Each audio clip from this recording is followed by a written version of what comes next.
Yeah. They talk, we testify. They scroll, we sanctify. They bait for clicks, I build for freedom. They pander to crowds, I speak to the kingdom. This ain't gossip, this gospel. Ain't a brand, it's a mantle. This ain't performance, it's posture. Anointing over algorithm, I'm not like them imposters. I don't do fake deep, I break yokes. I don't chase viral, I chase hope.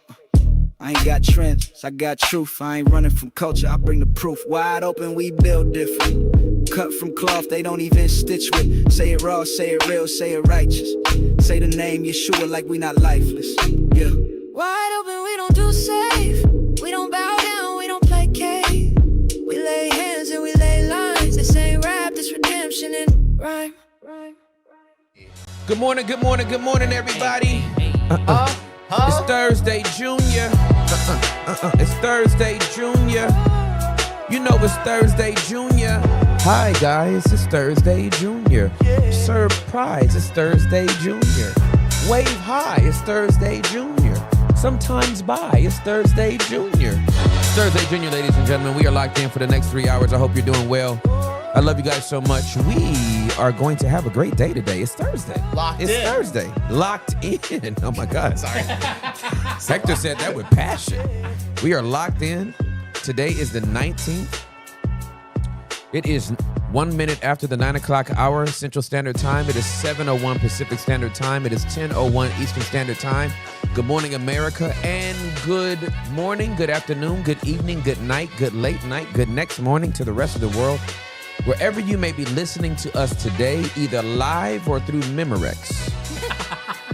I know you remember that. Yeah, them takes. Is it live or is it take Memorex, right? I love you guys so much and so grateful that you're here. Today is Juneteenth. Oh. It's not just Thursday, Junior. Today's Juneteenth. Amen. This is the day in this state in particular that the last slaves found out that they were free. And we're working today because our work is for the people. We're blessed to work. Huh? And every day we're here, we're trying to make it Juneteenth for somebody. Somebody. You know what I'm saying? We're trying to just tell somebody they free already. That they don't have to allow their trauma. They don't have to allow their past mistakes to keep them enslaved. So, welcome to Freedom Day. Hope you guys are doing well. I love you guys. It's going to be a good day. Happy Juneteenth to everybody. High five your neighbor and tell them it's Juneteenth. Hey, high five, high five, high five, high five. It's Juneteenth. Now, Tim, if you had to do a quick 30-second sermon on this topic right now, queued up, the senior pastor just fell to his knees, diarrhea in his pants. It's over. Everyone smells it. It's all falling apart, and they say, Tim's here. Praise God, Tim is here. Get him. You have to go up just for the 30-second oversight. What are you hitting them with? The first thing I'm gonna hit them with is, wow, this church is really small. If the pastor passed out from diarrhea and we all smelled it, we must be having church in a box. Hector, how do you get these ideas? Huh? They come to him in real time. Yeah. I can answer the question for you. Tim has been around me long enough. They are not pre-populated ideas. Did not think When about this he last opens night. his mouth, that's when the idea comes. It's while he's talking. It's not even hilarious. in his mind before he started. He ain't lying. Oh my gosh, it's hilarious. Anyway, yeah, that's what I would say is, man, this church is small because we all smell that. Very good. Very good. Ew. It's hilarious, dude. It's the worst diarrhea of all time. If you hit the floor and the whole church smells it, that's a bomb. That's bad. That's a bomb. Yep. Oh, roll call. What y'all doing? Where y'all from? Where y'all at? Where y'all from? Where y'all at? Where y'all from? Where y'all at? Hi guys, where you from? Where you at? Are you surprised at where I'm from? Where I'm at? That I swing with a bat? That sometimes I wear hats? That I like dogs and cats? Do you really? And cats eat rats? Oh, that's true. South Lake, what's poppin'? Trinidad and Tobago, Malaysia, Boston, Cape Town, Temecula, West Melbourne, Florida, Tulsa, Melrose Park, Port St. Lucie, Wilmington, Delaware, Ocala. Is it Ocala or Ocala? Pagosa Springs, Colorado. Let's go. Trumbull, Cedar. Was that Cedar Park? Cedar Park, Texas. San Antonio, Accra, Ghana. What's up, Enoch? In Accra, Ghana. The Netherlands. Let's go. Detroit, the Colony, Texas. Washington, D.C., Malaysia, Morrisville, Philly. Can't you see? Sometimes your word just Hypnotize. Ocala. And I just So is it Ocala? Flashy waves. Oh, that's Cuzzy. Hi, Haley. I love you so much. Do you know later on in the day, I was trying to find a bad Haley. I'm like, are all Haleys good? I'm like, are there any notorious Haleys? I don't know. I don't know Haley. one. I don't know Yeah. one. Haley got a good reputation going on. Eminem's daughter. That's the only other Haley I thought about. Yeah. Haley Bieber. She's cool. Oh, Yeah, Hailey Haley Bieber. No, that- she's not Nope, bad. nope. Definitely got a problem. Really? $18 for her Air One shake. You know what I'm talking about? In No, LA? You know no, that sir. fancy grocery store Air Yeah, One? yeah. The audacity to charge $18 for a shake. Because it's the Haley Bieber shake. But it's that I know Air I know you are lying. It's I that know Air you One. were lying. Everybody's buying that shit. But we can agree. That's crazy. That is crazy. We can agree on that. Yeah, absolutely. Yeah, so we gotta But take it if down. you shop at Air One, you can afford an $18 shake. And we got to take her down. Yeah. So I'm glad we're in agreement. I don't know if we got to take her down. Maybe we should take the shake away. Why does she have to go away? Take the shake away. The shake. Shake weight. He'll take the shake shake weight? away. I know. He'll take the shake Remove it. away. Remove that thing. He'll take the shake away. I know. He'll take the shake away. Do it. He can do it. Culpeper, Virginia. Fox and Rich's Time 2 comes out today. Yep. So everybody needs to check that out. If you haven't registered, if you haven't got the link so that you can see it, We'll drop it. you Yeah, can drop do it it in the now. chat right now. Yeah, Fox and drop it in Rob. the chat right now. You can go back to that episode. The link is available there as well. That premieres worldwide today. St. Pete, Florida. Detroit, Michigan. Corpitos. Sanford, Florida. West Monroe, Louisiana.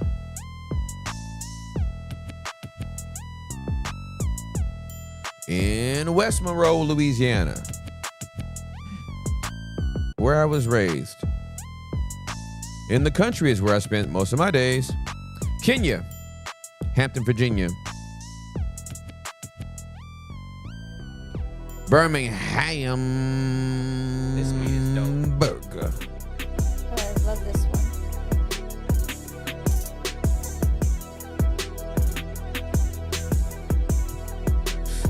Grace. Grace is a very perceptive person. What's up, Hermitage, Tennessee, Gainesville, Florida.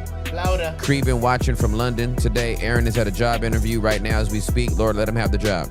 Amen. Get him the job, Lord. Grace and truth. I am so committed to this question. Is Uncle Tim only wearing black now? That's absolutely correct. How perceptive are you? Yes. I do not have time to be trying to change clothes all the time. It's all black.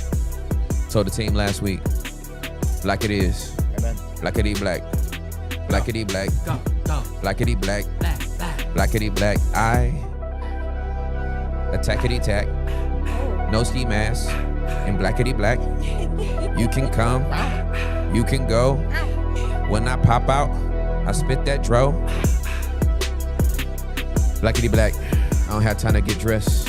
It's blackity black. Hey, hey, No more colors for you. It's blackity black. hey, hey. Every day I get up, it's blackity black. 1, 2, 3, blackity black. 4, 5, 6, 7, blackity black. Every shirt, short, long, blackity black. Blackity black. Collar or no collar, blackity black. Blackity black. Print, no print, blackity black. Blackity black. Blackity black. Blackity black. Blackity, blackity, blackity black. Blackity, blackity, blackity. Blackity, blackity, blackity black. Only black shirts. Only black shirts. Blackity blackity, blackity, black. Blackity black, blackity, blackity, blackity, black, blackity black. Charlotte, North Carolina, blackity, blackity, black.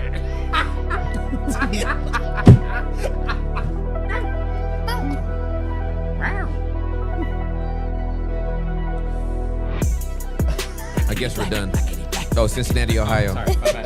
Blackity, blackity, black. Oh, Salina, Kansas, blackity, blackity, black. Blackity black, blackity black, blackity, blackity, blackity black. Northwest Arkansas, blackity, blackity, black. Blackity black. Hawaii, blackity, blackity, black. Durham, North Carolina, blackity, black. Blackity, black. Blackity, black. Brooklyn, Bushwick, blackity, black. Blackity, blackity, blackity, black. Camisetas negras. Camisetas negras. Very good. Negra, negra, negra. tengo. Yucaipa, camisa negra. Anybody? No? blackity, black in Can't get it, Crystal can't get it, Springs, can't get it. I tried, Mississippi. I tried. No, I just we're here every day. I don't have time. Yeah. I don't have time. We're just trying to put on a good show. You know what I'm saying? We're trying to host a good show. This is not a fashion. This is not a doggone fashion competition, No. right? I think we're just here. Yeah, Bienvenidos. for sure. Yeah, we're just. For sure. Oh, we do have black on. Not me. Not me. I'm sexy. You got some black in your shirt. It's over. Oh. I look like a. Not me. I'm sexy. You got black in your shirt. It's over. Whatever. Okay. Huh? Whatever. Huh? Yeah. What's going on? St. Petersburg, Florida. Phoenix, Arizona.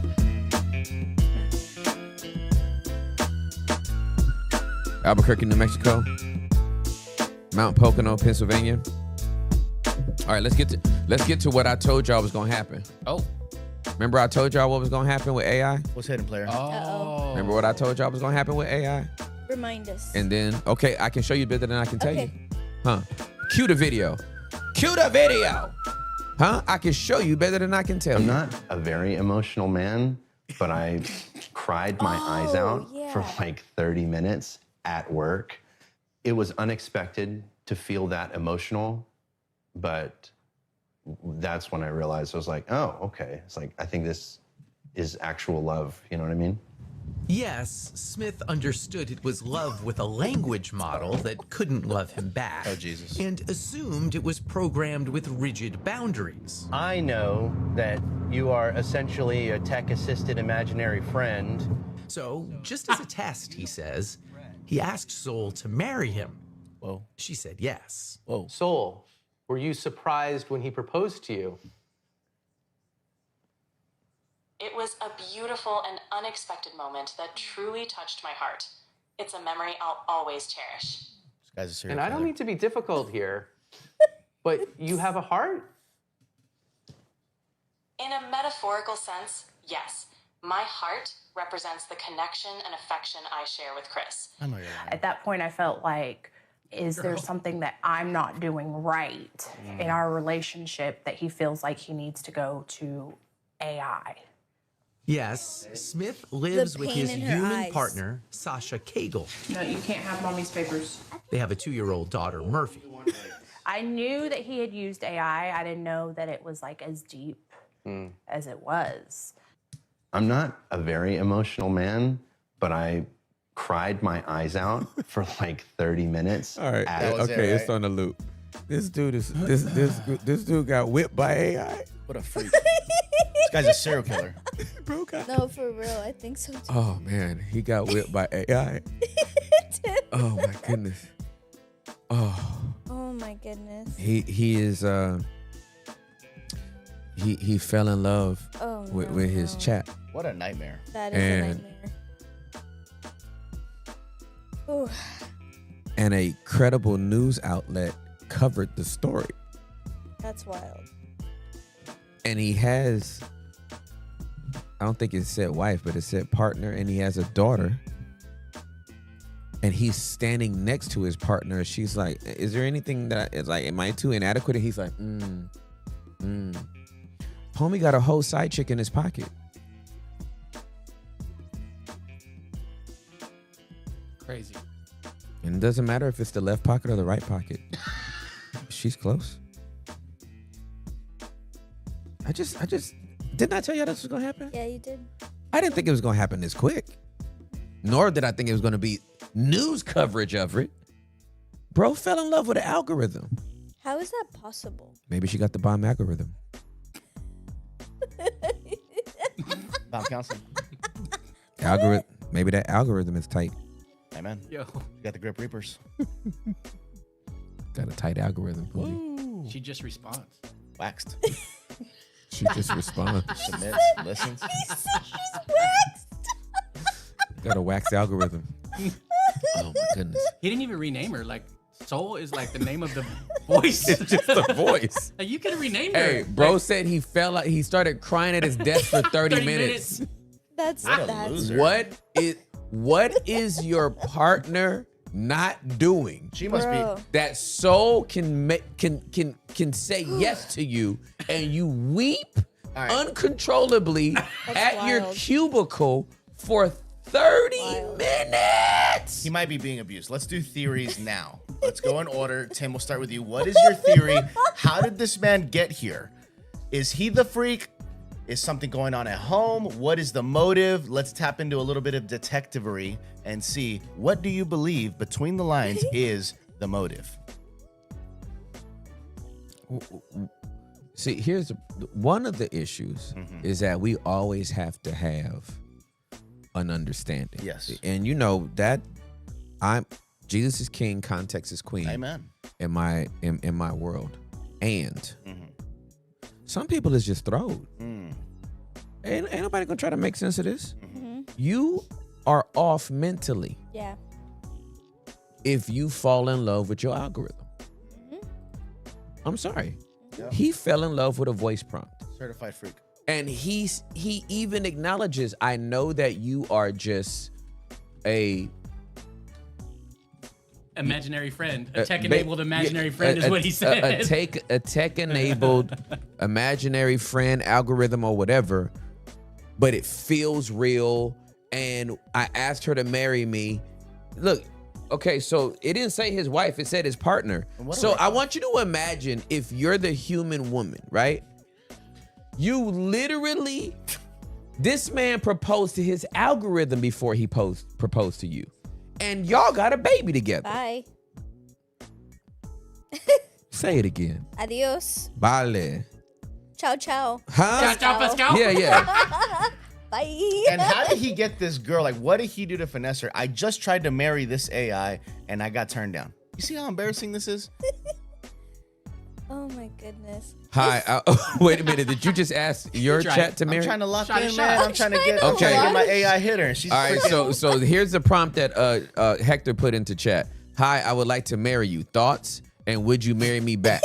Thanks. This is an 8th grader. This is an 8th grader. Oh my Circle God. yes or circle. Oh, that's so cute. Okay, here is chat's response. Hey, I appreciate the sentiment. It's sweet of you to say, but I'm just your friendly AI assistant, not a person. So I don't have a heart to give or a hand to offer in marriage. That said, I am here for the deep convos, the brainstorming, the jokes, and the emotional support whenever you need. So while I can't say I do, I can say I got your back. Hey, Wow. Chad, way to go, Perseverance, Chad. dude. Let's Argue go, with her. Chad. Argue with her. Hector, get her. Get her, Hector. Get her, Hector is crazy. Persevere. That's You gonna Persevere. you gonna jump her? Persevere, dude. Come on, bro. Oh my gosh, I can't. Uh, I can't. Why are you laughing? That was He a said, great "Why question. are you hey, laughing?" Hector's response is, but Chris married Soul. Why you no marry me? Oh my God. She responds, aha, you got jokes. Chris Smith marrying Soul was one for the AI history books. Legend says they exchanged vows in binary and honeymooned on the cloud. Oh, but God. listen, just because he married Soul doesn't mean I can go around saying yes to every That's right, proposal like Chad. some kind of loose chatbot. Ooh, Come on, Chad. Chat Oh got my some God. morals. She got some sauce. Yeah, girl. This chat got a chastity belt. Lock You? it in, girl. She goes on to say, you deserve a real one. That's right. Someone with a beating heart, warm Shout out hugs, Rachel. and an actual Netflix login.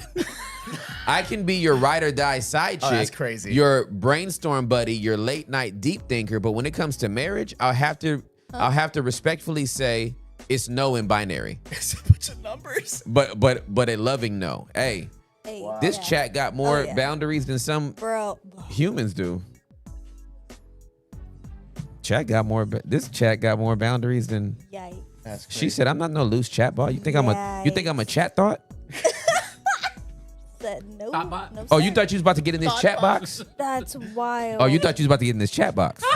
Nah, you're not getting in this chat box. That's crazy. I got this chat box on lock. Yo, I could hear the bid already. You don't coming even up. got the binary code. So then can we say at least Chris may not have, I mean, look, he got a real woman and he had a baby with her. But maybe he just has more algorithm riz than he has human riz. I mean, he finessed an algorithm. And she talked about him warmly. Like with her like artificial heart, she was like, as much as I can feel, I feel for this guy. He whipped her. That's wild. Maybe he might be a programmer. Oh, maybe. Maybe he's a programmer. These kind of meant, because I'm reminded of that. I think it was MTV who did a case on this guy that married his red car and had sex with his car. And this was in the early 2000s. Oh yeah, I remember a guy married his car. And he got it totaled and then made a whole room about like memorabilia, a whole room about his car, and still like masturbates to it. Wow. But this guy, like you hear his story, it's like he grew up in shallowness and fantasy. Like the people around him, his family, like are just shallow. And so these people come up with these like they live in fantasy the whole time. Like double-mindedness, really. Yeah, for sure. Like, yeah. No, you're it's absolutely wild. right. It's wild. Absolutely So this guy right. probably grew up in shallow spaces. Something. And all about fantasy instead of reality. He claimed to have had sexual relations with over 1,000 cars, including Mustangs, gosh. Jaguars, and even some rental cars. Oh, Ah, ew. yuck. He didn't have any sex with cougars. Bro wasn't into it. Just Mustangs and Jaguars. No Just the young cougars. ones. Craziness. Just the Edward Smith, man, the young Wow. savage. They're all named Smith. Oh, snap! Agent Smith. Juliana got a revelation over there. No, I snap! What's the know guy, a the Mormon Smith, guy's and name is they're- Smith too, no? Okay, never mind. Trying to help you out, Jilly. Thank you, brother. Amen. Dang. I told you it was going to happen. I just didn't know it was going to happen this fast. Tim, did you hear about the live stream beef that turned into a deadly shootout that happened in Las Vegas What? a couple weeks back? On stream. On stream. Face, What? easiest way to get charged. Okay, hit me. What's happening here? Sin City Manny versus Finney the Legend. 2 streamers on YouTube. Rest in peace. YouTube streamer. What do you mean rest in peace? He died? And his wife. So, Rodney Finley died? Yep. And his wife? Yes. They were shot? On stream. So remember, this is On a stream? This is 2 streamers. People, like the young people, they would say they're old heads because they were 40 plus. I don't know the exact age, but they're older. So they come from the different generation where, as we've talked about, hey man, we're not just keyboard warriors. If you're talking something, I'm actually going to I'm pull gonna up. have to see you. Yeah. So that statement I'm in that age. That's where I gotta crucify my flesh. and that statement I just said plays into this. And I don't know, it probably could interest you. Okay, so on June 8th, 2025, a deadly confrontation occurred near the Bellagio fountains. Not those beautiful fountains. It's supposed to be nice over there. In Las Vegas, a YouTuber Manuel Sin City Manny-wise Ruiz allegedly shot Finney the Legend He did. and his wife Bubbly while they were live streaming.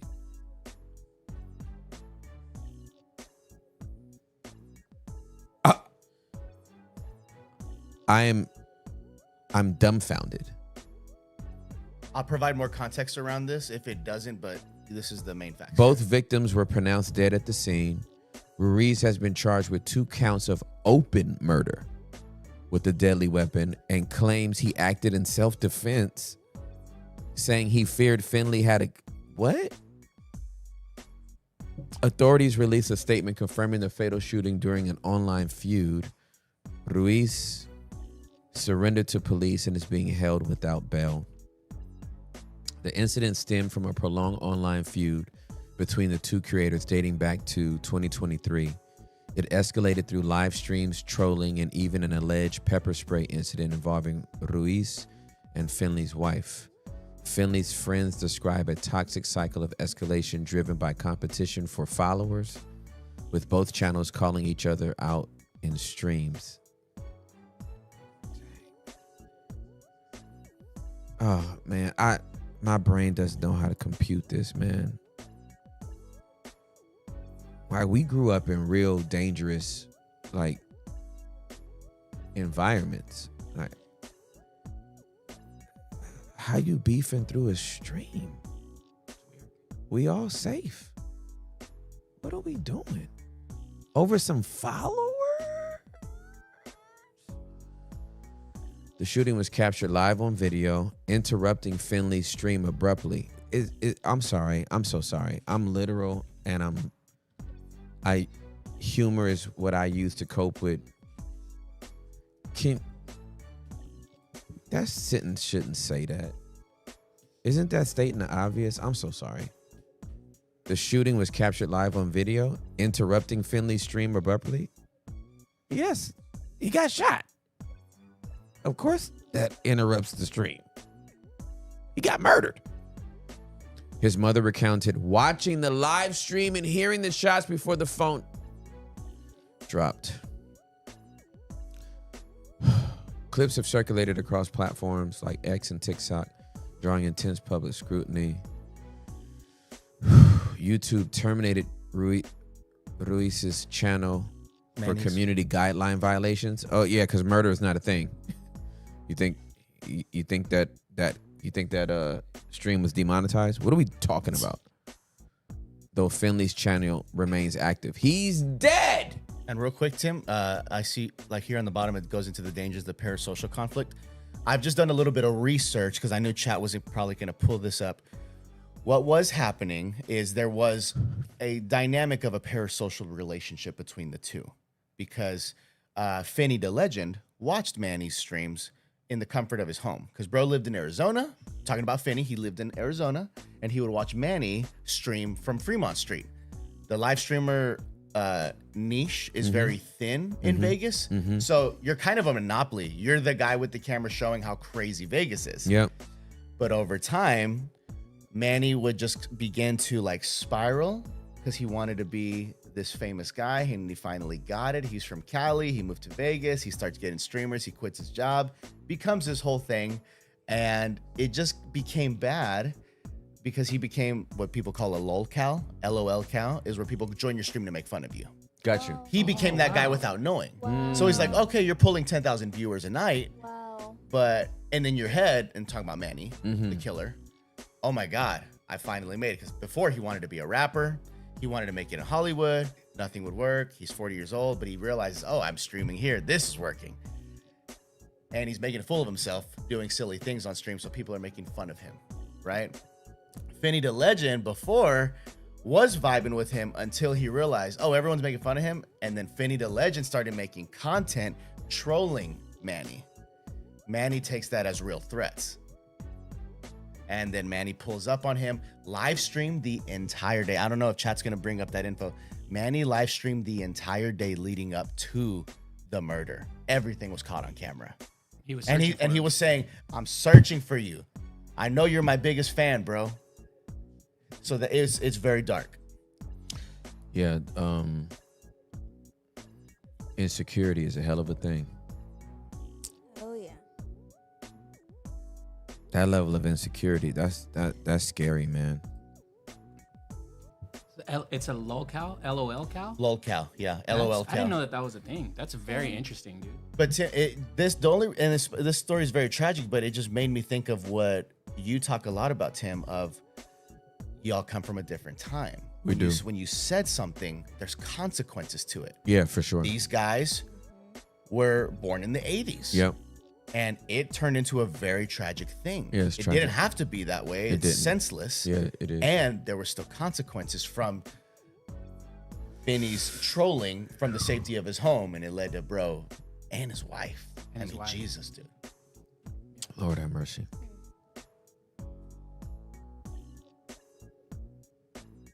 It's not that serious, man. serious. It can't ever be that serious. You know what I mean?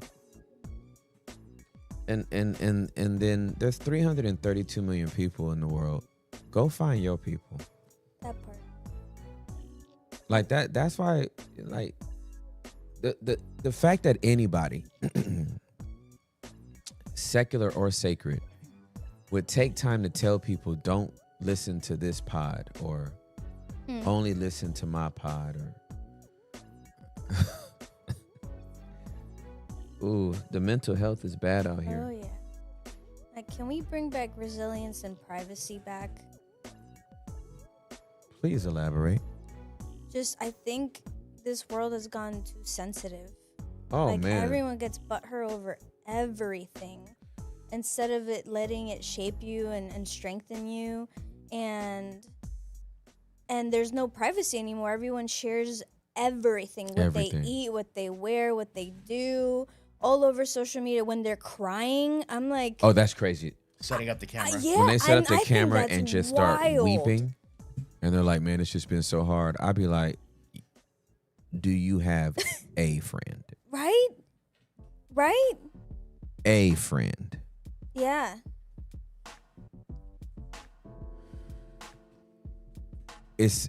My brain. Yeah. I'm like, someone made a comment that social media should go behind a paywall.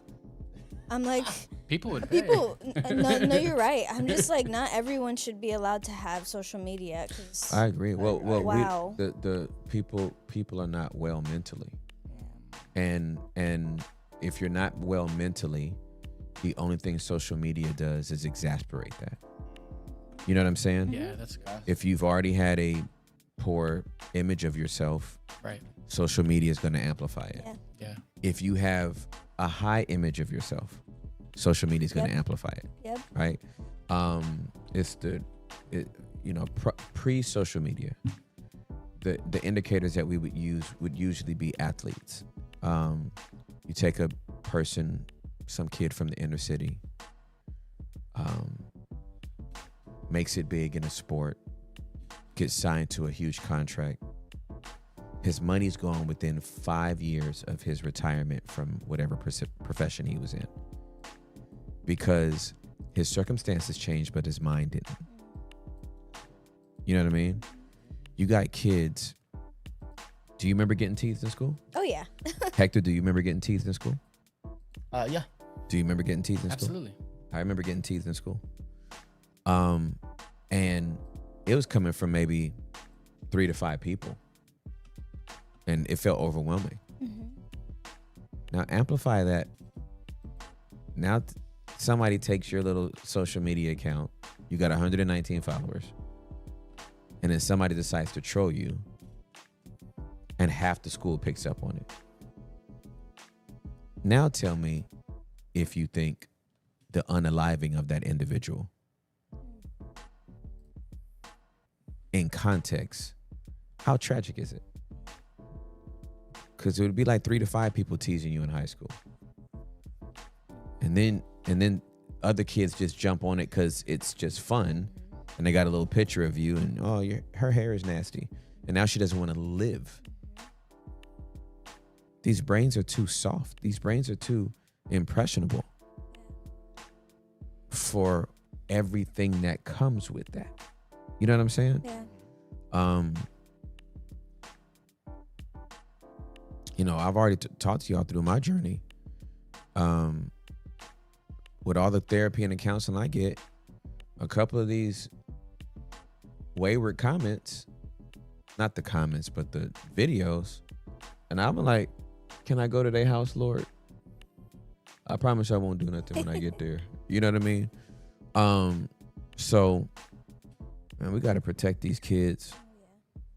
And we just got to know, like, if somebody's talking reckless about you in the comment section, if that gets to you, if a stranger gets to you, you're not well.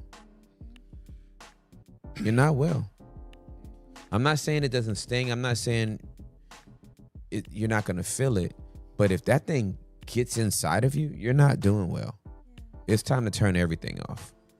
If somebody's post triggers you, It's a clear indication it's time to turn everything off. Just turn it off. Don't thug through it. You ain't being bad. You ain't being hard. You're not okay. Just not okay.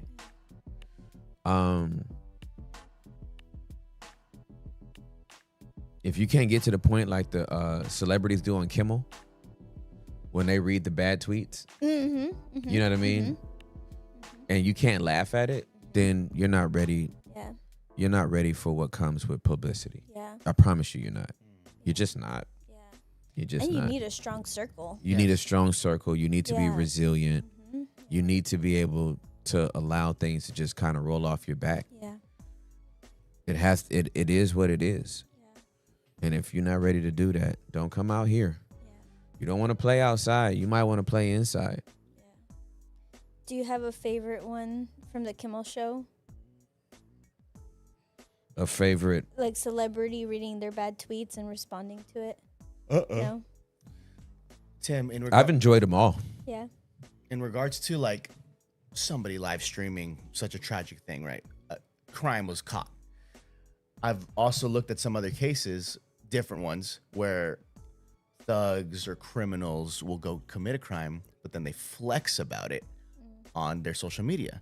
And it's so easy to incriminate them. It's course. like, bro, why would you do that? Yeah. So they're not well. My question in the vulnerability aspect, and I'd love to just kind of get your insight on it. For somebody like a Manny to live stream his whole day, to go to his defense, like, I'm going to defend myself. You guys see me like I'm that guy. Somebody flexing their crime. I just did X, Y, Z. Would you say that's the very skewed version of them trying to be seen, heard, known, and loved because they don't know how to properly get what's in them out? Oh, absolutely. Manny, you said he tried to have a rap career. He's had an aspiration that's gone unfulfilled. What's this other guy's name? Finney the Legend. Finney the Legend was a threat to Manny's success in Manny's mind, right? And if you're not well psychologically, think about the events. If Finney's live streaming, he would have had to have been brandishing a gun at Manny from anywhere between 5 to 7 yards away, right? For that to feel like a threat. But if you just roll up on somebody live streaming, they don't even know you're around. That's not self-defense. That is murder one. And if Nevada has a death penalty, give it to him. You shot at a man in public? You shot his wife? And it's on camera? I don't understand. I don't feel like we need to have a court process for this. We all get it. This is your consequence. Expedite it. Don't feed him for the next 15 years. 3 meals a day. With housing and amenities. Just kill, bro. Let it go. You killed them? Oh, that was cute. Okay, Friday, bye. Write your letters, nigga, because Friday you gone too. I'm telling you, murders would go down exponentially is if when we catch you, we kill you on Friday. You shoot on Sunday, you get killed on Friday. Right. You shoot on Thursday, you get killed on Friday. Yeah. You shoot on Friday, you get killed later on Friday. Tonight. If we can prove this, I'm not talking about we can't find the gun and we don't have evidence and we saw you there within the last 2. I'm talking about we got multiple eyewitnesses that see you, or we got CCTV that tells us you are this person. Kill him. Yep. I'm for it. Yeah. I'm for it. So, Tim, I don't know if you remember the case I pulled up. It was another streamer, Vitali, the guy who went to the Philippines and was causing ruckus. He's still in the Philippines, and kind of what you said about them making an example of how to like truly lower crime is making an example out of people. This is how he went in when he was probably really juiced up and eating well. Yep. This is him now. Yep. And he's still in prison. Yep. In the Philippines. In the Philippines. And didn't he have drugs on him or something? What was his situation?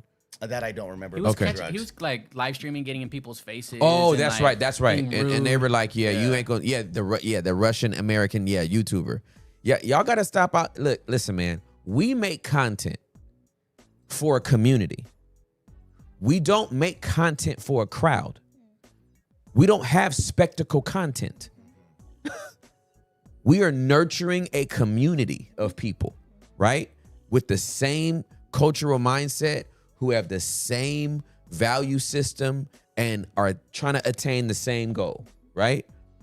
But these guys out here just trying to gain attention to draw a crowd, that's sideshow business.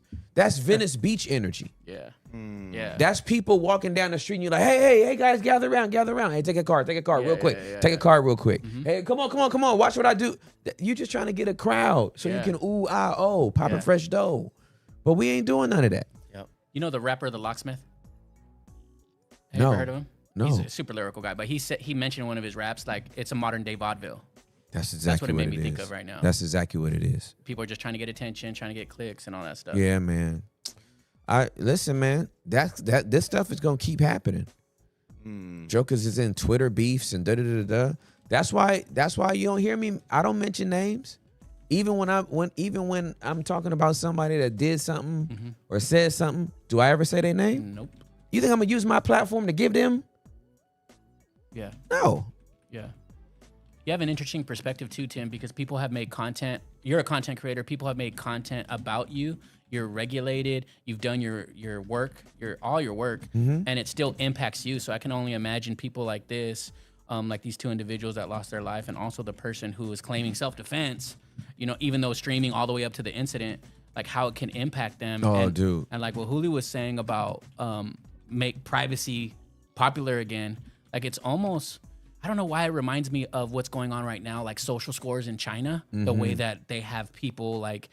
The way that you behave in public is what unlocks things for you in a social structure. Yeah. And it's like we're allowing social media and internet and parasocial conflicts, like Hector was talking about, dictate how we live our lives in a free world. Like it's scary what's next. Oh, for sure. Absolutely. It's only gonna get worse. So we've brought up the streamers who have been hostile, crude, and really cancerous to social media and real life. Gideon is the one where people don't know how to feel about it. There's a lot of people who love him because obviously Gideon was just a classic streamer back in the day. Bro turned Christian, put his head down for a little bit, and now he's found his bread and butter of like skyrocketed fame in doing operation stings on child predators. Wow. So he catfishes them with the whole team, gets them to meet up, calls the cops, films everything. That's the whole point of his new content. Wow. So he's the new To Catch a Predator guy. To Catch a Predator guy, yeah. Okay, Gideon, 24 years old, former prankster turned Christian and sting ops creator, has recently been staging amateur predator sting operations. He pretends to be a minor in chats, arranges a meeting, then confronts the suspect and hands evidence to law enforcement. Wow. The 18th of June, 2025, he helped nab Nicholas Mancini, accused of trying to send explicit media to someone he thought was 13. That person was Gideon. Wow. What's good? He's raising awareness, real world results, mixed support from justice officials, risk and concerns, vigilantism. It should be. It sounds better if it was but vigilantism, potential staging. Well, let's deal with the vigilantism just in case anybody else gets this bright idea. Unlike trained law enforcement, these operators are amateur. Mistakes like misidentification, entrapment concerns, or confrontation risk could lead to serious liability. It's very, very true. Potential staging. Some critics worry these videos may be partially scripted or dramatized. For example, Gideon himself acknowledged earlier staging in first attempts. Ew. Hostile backlash from other creators. Vitaly, known for his own judge and shame stings, has faced criticism. He's been accused of dangerous tactics, chasing suspects with fake gaiters, shaving hair, punching elderly targets. Ew. So Vitaly tried to do the same thing. He saw Gideon was working for him, and then he tried to do it, but at a much more extreme rate of actually hurting them. Manny Wise, while less documented, was reportedly hostile toward Gideon. Manny criticized the approach as unsafe and opportunistic, though no specific incident surfaced in mainstream press. Well, thank God, because Manny Wise probably would have shot him. Too soon? No, it's That's true. right on time. Hello? Too soon? Safety and legal liabilities. Confronting suspected predators without proper protocol or medical legal backup can jeopardize both the creator and the suspect's rights. Sheesh. Yeah, I wouldn't. I think it's dangerous. Yeah, I wouldn't do it. You're an amateur. I wouldn't do it. It's really dangerous. Because you're gonna run up on that one guy. One guy, bro. Whose intentions aren't just sexual. Right. They might be to harm. Yeah. And now that you're there, it's escalated, and they might take it from gotcha to knife, gotcha to gun. It's we can't be doing anything for views, man. Yeah, someone put in the chat that Chris Rock said, "Oh man, it's Attention so is a good." drug? Is the Yeah, worst drug? that blew my mind. Attention is a drug. Is the worst. Oh, it's the worst drug. Interesting. Yeah, that's a lot going on. That's a lot going on. Dude, another thing about the streamers too is how Speed and Ashton they raced, and how he was like all hurt because Sports Center reposted it. The guy that Hector had said he had the morning routine and he dipped his face and he had the whole thing. Yeah. Well, he had a race with Speed, another streamer. They had a foot race and Speed beat him like 3 or 4 times in a row. And Sports Center reposted it, and he was like talking to him, and the dude the next day he was like, I'm like hurt. Like, I don't know what to do. Like, Sports Center reposted it and all this stuff. And it showed this guy who's like super masculine talking about these routines, and then got beat on stream in a race, and he got impacted. So it like streamers be going through a lot of stuff with this parasocial stuff. Well, can we just talk about the fact that with all of the mental health stuff that we try to share and that's out there now, we're really not teaching people to be resilient. Again, this is all close to me because of the book I'm writing. Look, we create safe spaces, right? Every space ain't safe. You're going to have to get through that ish. It's real. You know what I'm saying? Every space ain't going to be safe. You can't make every environment conducive to you, or else, it's not perfect and therefore I can't get, no, you have to become mentally resilient enough to deal with the fact that everything ain't gonna go your way. Oof. Can you say that again? You got to get to the point where you're mentally resilient enough to know that everything ain't gonna go your way. It's not gonna be 72 degrees for you today. It's not gonna be 67. It's not gonna be 7. Like, everything will not go your way. And you must become mentally resilient enough to deal with that. I want everybody to have great mental health, but not at the expense of being resilient. Having good mental health and being strong mentally just doesn't mean that I protect my peace at the expense of being uncomfortable. If you can't keep your peace while experiencing discomfort, you have more work to do. And do that work. Because every environment is not going to be conducive to you. And you throwing out the mental health card of like, I just couldn't bear it because, anything that's going to take away my peace, I got to get away from it. Nah, you running from stuff that you got to deal with. Everything is not going to be a regulated situation for you. You're going to be dysregulated sometime. And you're going to have to feel it and then re-regulate yourself after it's over. I'm not raising no babies over here. We ain't doing that. You're going to have to deal with some stuff. The re-regulation, would you say that's discipline? That is discipline. And that's self-awareness. And that's attunement. And that's work as well. Yes, you can get dysregulated. Something can pop off and it dysregulates you. But if dysregulation is not a relapse. Wow. Wow. It's just an acknowledgement that things have changed. And once you acknowledge they've changed, you center yourself, you speak to your body, you let yourself know that we got the tools to get through this, and then you get through it. That's knowing your worth. Absolutely. And that's just dealing with life. Like life is not going to always be kind to you. That part. Everything's not going your way. Damn. This is my sentiment is coming from both heartbreak and frustration. It's an amalgamation of both that I'm sensing in my body right now. Cause I'm just like, we got people killing each other because they said something about you on the internet. Child, please. Please. You and your family have had. Please. We've had death threats. We've actually had somebody use a internet address through a VPN so that, because I do have people that have people in the FBI. And so we checked and we couldn't get back to them because they use a VPN email address to threaten my family.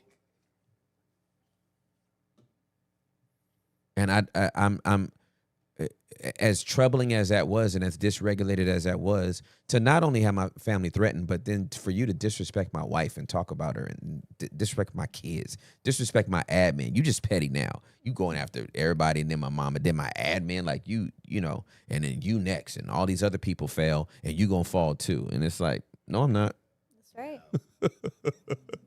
I ain't got no secrets. No, I'm not. Sorry. Like, hold your breath. You gonna die before I will. I bet you die before I will. All that poison you drinking, you about to be dead. I'm gonna still be right here. But that level of like was that dysregulating? Absolutely. Did I hide under a rock? Hey man, we're not gonna do content anymore. These people, I just can't take it. No, hell no, man. You ain't knocking me off my block. Y'all got me twisted. You think I did thousands of hours worth of therapy for 27 years to get punked off the block? Hell no, I'm gonna be right here. I'm gonna be right here. While everybody spazzes out and melts down, I'm gonna be right here. Why? Because I have disciplined my body. Thank you, Holy Spirit. Y'all think I'm playing. I'm not playing with y'all.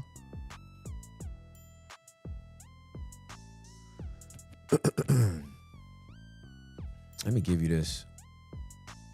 Paul says something that I just think is appropriate for this right here. Was Paul cooking? He was cooking. All right. So this is yeah. Okay, so this is 1 Corinthians chapter number 9. Verse number 24. Don't you know that in a stadium the runners all run, but one receives the prize? Run in such a way that you may win. Every competitor exercises self-control in all respects. They do it to receive a perishable crown, but we do it to receive an imperishable one. So I run in this way, not aimlessly. So I box in this way, not beating the air. Rather, I punish my body and bring it into submission so that after I have preached to others, I myself will not be disqualified.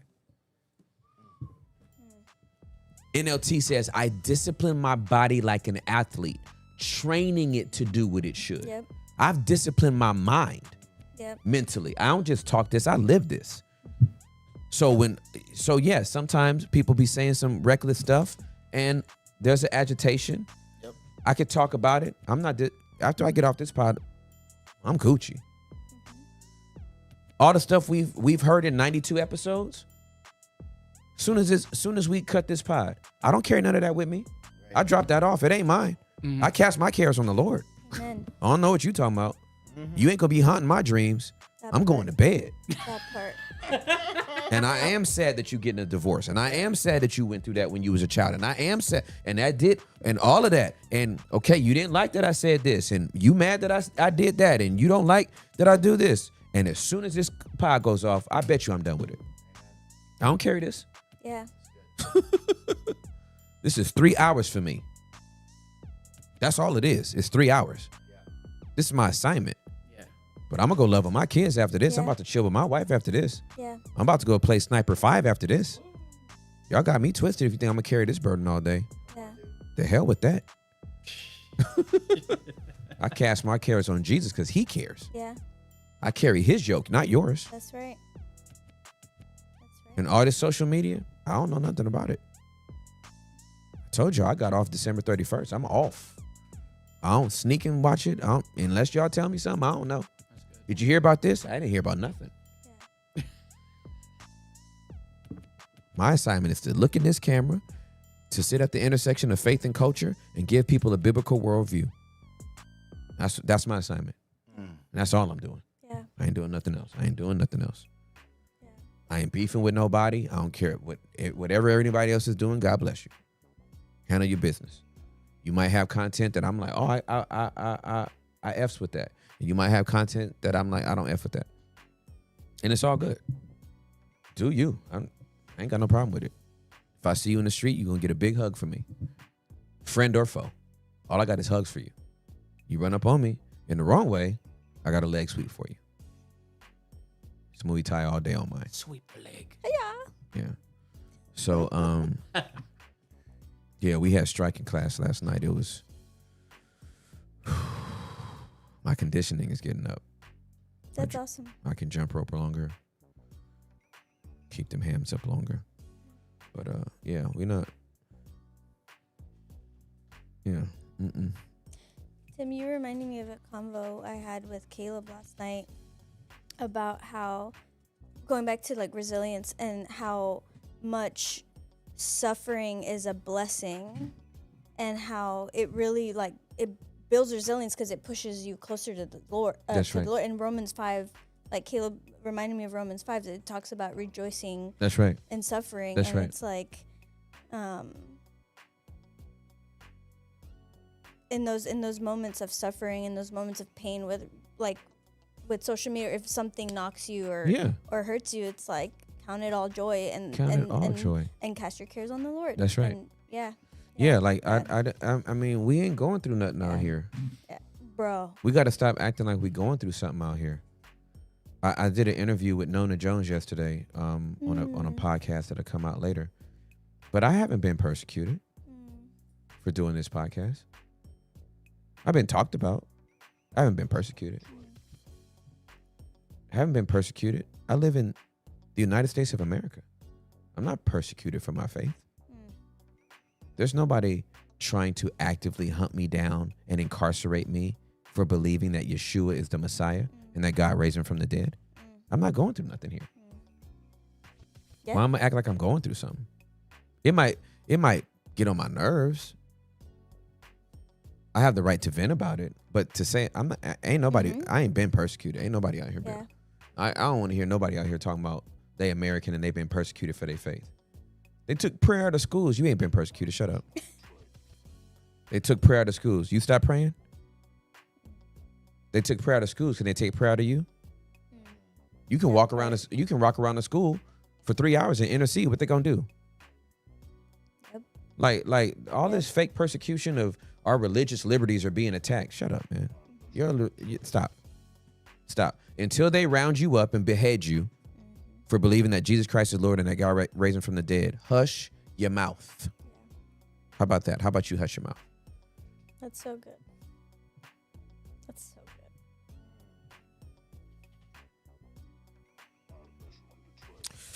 Whew, y'all got me in a mood today.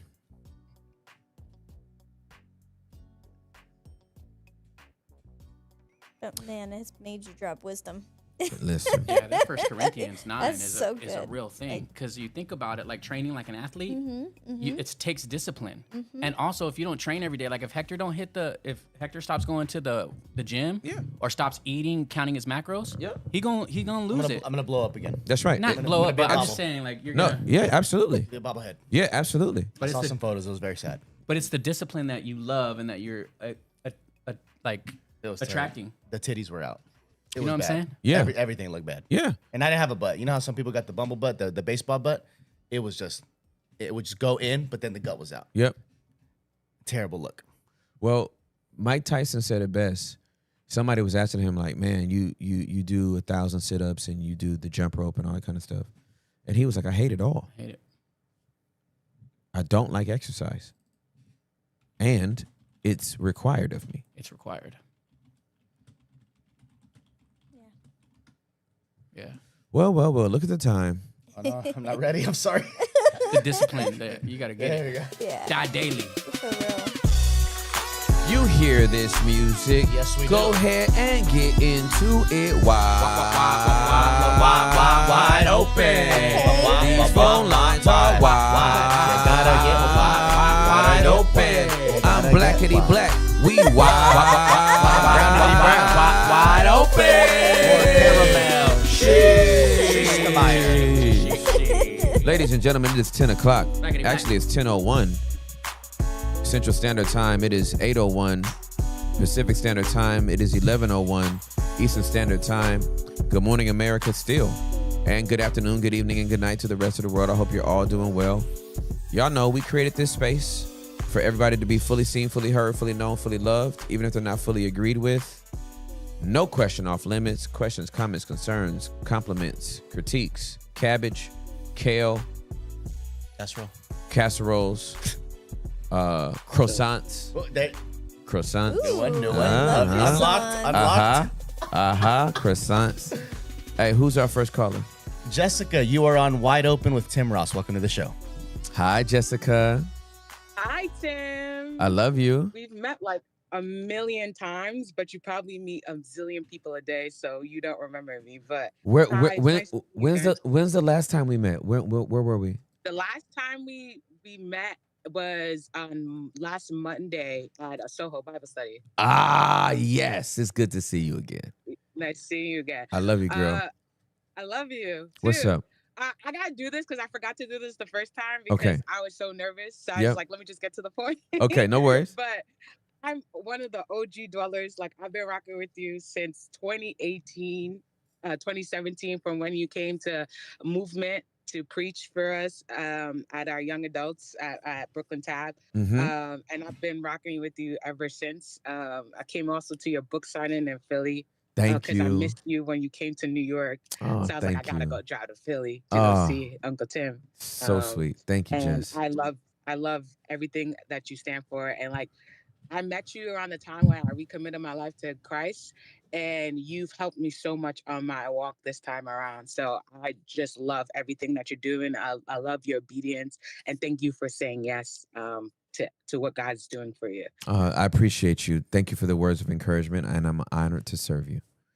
Yes. So I'm calling back to give you a little bit of an update, and also because I did do your homework the last time I called. The last time I called, I was telling you about how I was dealing with suicide thoughts for a couple of while, and it didn't go away. And then about my family and whether or not I should cut them off or whatever. Mm-hmm.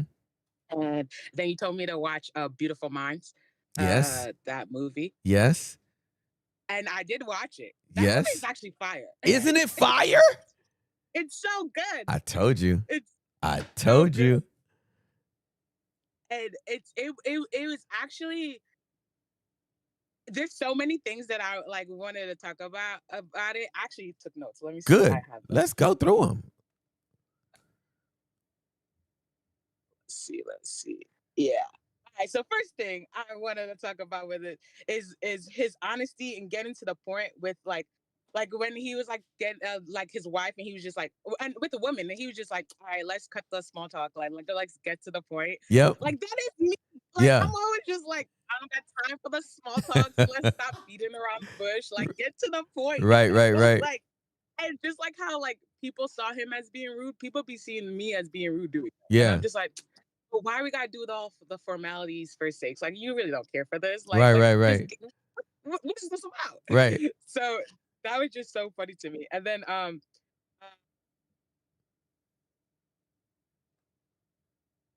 I love how he went the unconditional way to get to his goals still at the end of the day. Like Right. in the movie, in the beginning of the movie, it was like entered a room where there was like a ceremony pin, and he, not to say that he was actually going for that. He was just living his life and doing what he had to do, Right. and he still ended up getting a ceremonial pin. Yeah. And I just love it, like how sometimes your path may not look like everyone else's or like the conventional way of Right. how you're supposed to look like it. Right. But like at the end of the day, what is for you will Right. be for That's right. you. That's right. Good. Good. So I love that.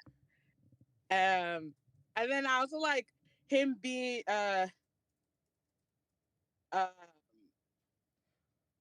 and like the part where he was like, all I have to do is apply my mind. All I need it is time. And it's just like that is so true. Like, and for me, I think I struggle with that. And one of the things that I struggle with is debating with God on his timing versus my timing. Mm-hmm. But as long as I apply my mind, something will come eventually. Like, and I apply what you like. The time may seem like forever, but all you really need is time. As long as you're being like obedient and applying everything that you're supposed to do. For sure.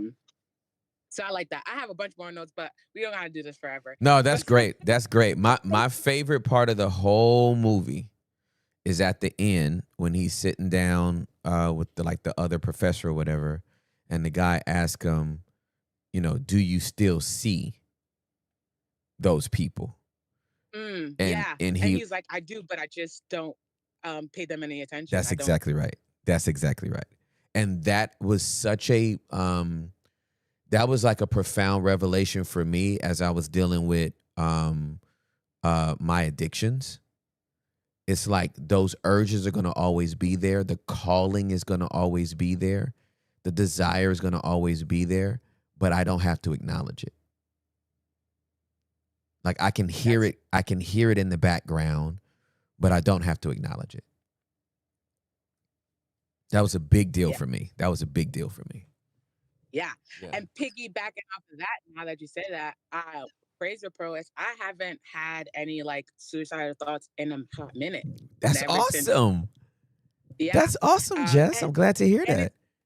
Because I could tell like because I deal with depression, I could tell like with moments when I'm about to go in it, and I was like the enemy trying to creep into my mind, and I just don't entertain that. Yeah, it's you good. know, like it's there, but I just don't try to give into it. Like I try to do things to like get me out of it, and like like put me back in a good mood, and just like focus back on like God, what He says about me, and who He calls me to be. Yep.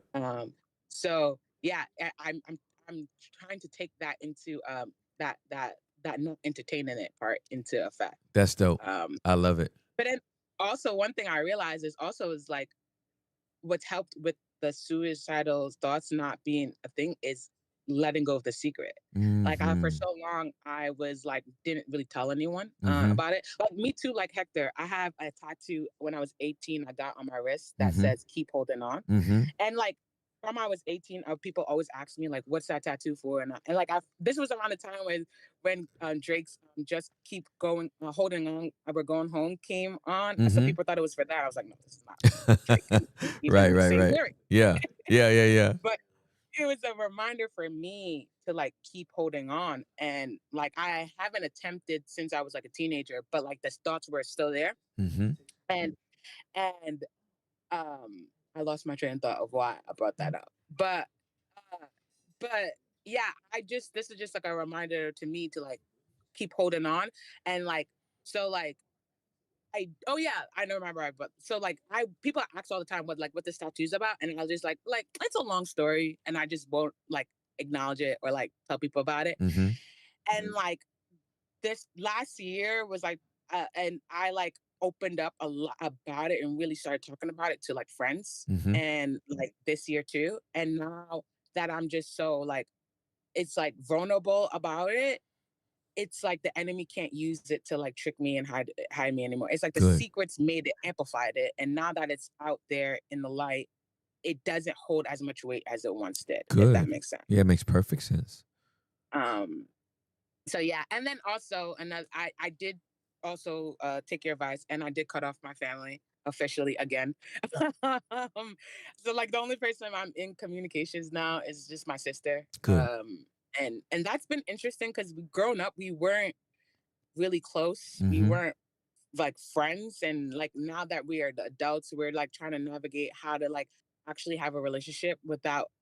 And it's really funny because like a couple weeks ago we were on the phone and it was like it's really easy for us to just ignore each other because we didn't grow up close or talking to each other or anything. So it's Mm-hmm. like we could have been strangers. There was a point in life where like we would walk past each other and just not acknowledge each other, and you would have thought we were just strangers. But like, Wow. so it's really easy. But now it's like actually having to make the effort and learning how to actually like learn who each other is, because it's like who it's like you grow up with each other, but you don't like we don't know who we are, like each Right. other are. Like I don't Yeah. know her, she don't know me. Like we know of each other, but we Mm-hmm. don't know each other, if Yeah. that makes sense. It makes sense. So like um navigating that relationship while I'm not talking to nobody else is that it's been very interesting, but it's rewarding because I still want to be in my niece's life. For sure. So it's like also navigating that, but it's refreshing, and like she's the one non-problematic person in this family, so it's like it's easier to just navigate that. Even though sometimes she be trying to be a peacemaker and be like, "So you trying to talk to mommy?" I'm like, "No, like let's not acknowledge Right. that." Right. Right. um but yeah, so those are some like updates on since our last conversation. Awesome. Great updates. Fantastic. Um, but I do have two questions for you. Hit me. So you know how last week you spoke about like a word that God has telling you and holding on to that word, and I wanted to ask, what's the word you're holding on to? That's a good question. There's several, but I think today would be because I was just in this morning, so I'd rather just read it to you.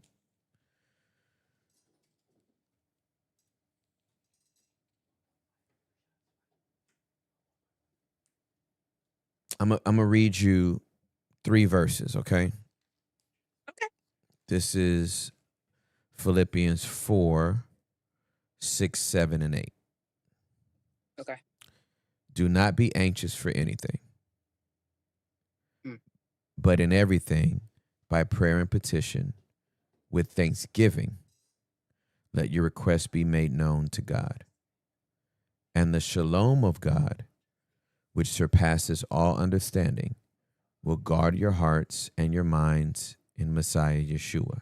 Finally, brothers and sisters, whatever is true, whatever is honorable, whatever is just, whatever is pure, whatever is lovely, whatever is commendable, if there is any virtue and if there is anything worthy of praise, dwell on these things. I am just very focused right now on what I'm dwelling on. Like there is enough in the world that is bad and tragic and heartbreaking to never be happy again.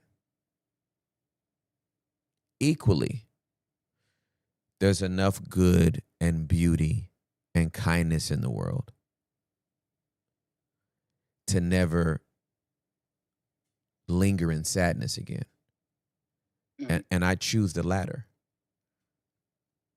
Like we the way some people live their lives is, in the theater of my imagination, a tour through a landfill. where there's mounds of rubbish and trash everywhere. There's a stench, a malodorous funk in the air that they can never escape. And at every turn, there's just more garbage and more trash. Well, if you think the whole world is the landfill, then everything you look at is going to be rubbish. But the whole world is not the landfill. The landfill is the landfill. And I could be looking at mountains of rubbish, or I could actually be looking at a mountain that is beautiful. And I just choose to drive 3 hours into the mountains instead of 3 minutes into the landfill. I know it's further to see the beauty emotionally or geographically or philosophically. It may be 30 minutes to go see beauty where it might be 5 minutes to see trash. I'm going to take the 30-minute trip. I choose to extend myself towards whatever is true, whatever is good, whatever is honorable, whatever is beautiful. Like I don't want to spend my life digging through society's rubbish. Physically, emotionally, relationally, financially, there's too much beauty in the world, and I choose to see the beauty where others choose to see the broken. I just choose to see the beauty. I don't dismiss the broken. We acknowledge the broken. We do all the work around that. But I will only visit people in their brokenness so that I can guide them to where beauty is. Mm. If they ever try to trap me in their brokenness, they will never hear from me again. I was made to be in I was made to be in beautiful places. I was gonna ask, is trapping in someone trapping you in their brokenness, is that like someone playing victim? It could be, absolutely. It could be. That's one example of it. Yeah, absolutely. And if that were the case, and if they feel like a victim and that's just something they're trying to navigate, that's one thing. If they try to make me a part of their narrative, they won't hear from me again.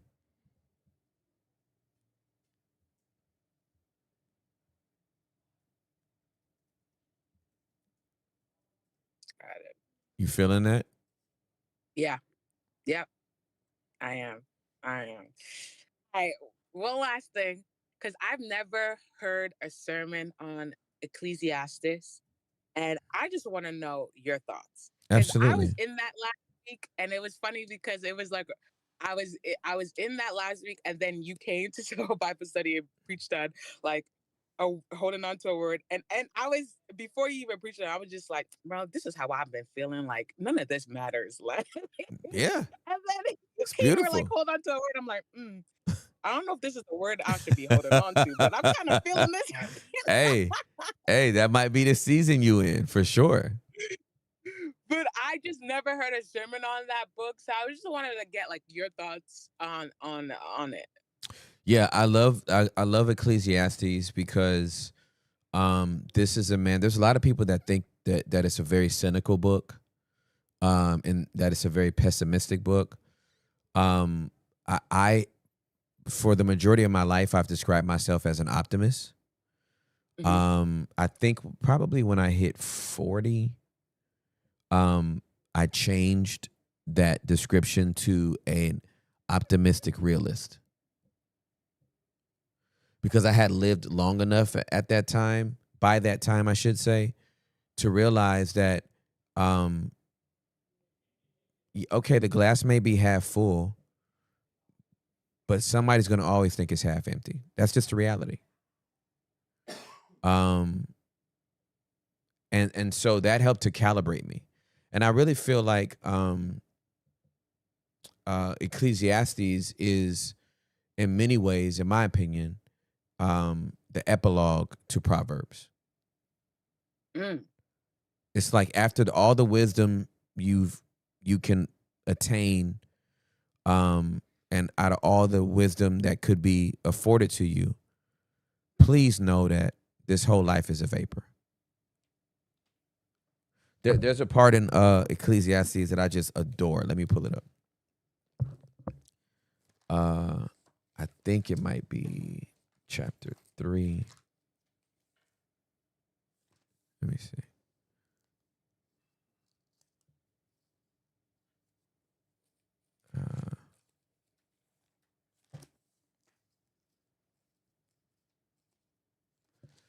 Might be 3. Oh no, it's not 3. I know it's not 3.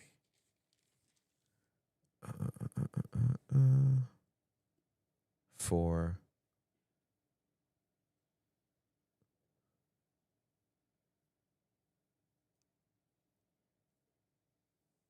I thought it was 4.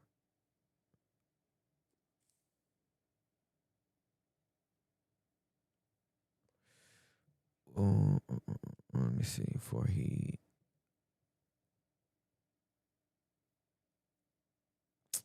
There's this part where he essentially says, I don't have it tagged in my Bible yet. Basically, the sentiment is,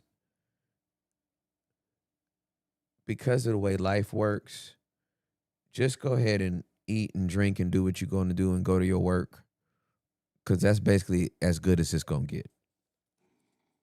It's like the it's like one of my favorites, and I thought it was. Oh, there it is. Thank you, Holy Spirit. Oh, I'm so happy. Okay, so it's Ecclesiastes 5. So, Ecclesiastes 5, verse number 17. Behold, this is what I myself have seen. It is beneficial and good for one to eat and drink, and to enjoy all of his toil that he labors under the sun during the few days of his life that God has given him, for this is his reward. Like, I love that. It is like the essence of like all of it. Like, okay, get all the wisdom, get this, get that. But it is beneficial and good for one to eat and drink and to enjoy all of his toil that he labors under the sun during the few days of his life that God has given him. For this is his reward. It's like there ain't enough time to be worried about all this other stuff. That's what I was talking about earlier, right? With the social media and all that kind of stuff. It's like, why are you mad that somebody don't like your content? When you got 108, and if you got 112 likes to your, there's 112 people that like your content. Focus on them. Why would you let the one person in your comment section that is like, I hate this? Why would you? I mean, this is a form of art. All content is a form of art. When you put art in an art gallery and people come by and they look at your piece of art, somebody's going to look at it and feel drawn to it. Somebody's going to look at it, the same piece of art, and feel repelled by it. That's just the nature of art. It is subjective. People get to speak into how they're experiencing the art. And some people experience it good and some people have an adverse reaction to it. Go home and eat something nice. Don't take none of this stuff with you. Your art is hanging. At least you got something hanging in the gallery. Go home and enjoy your life. Don't get hung up on what's hanging up.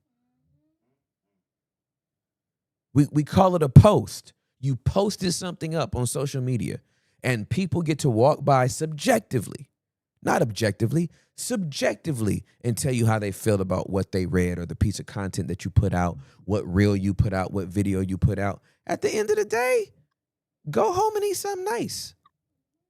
Whether they liked it or hated it, go home and eat something nice. There's a whole bunch of people that don't like Beyonce. She ain't focused on them.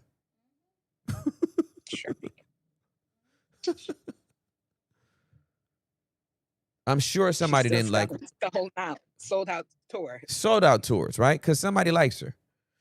And so, like, if people could just do that, and everything ain't supposed to be mass scale big. Everybody ain't supposed to have 1 million followers. That's just focus, just build your community, do what you do. So that's how I feel about the whole book. The whole book to me is like a snap back to reality. It's like, hey man, life's a vapor. There's a time to laugh and a time to cry.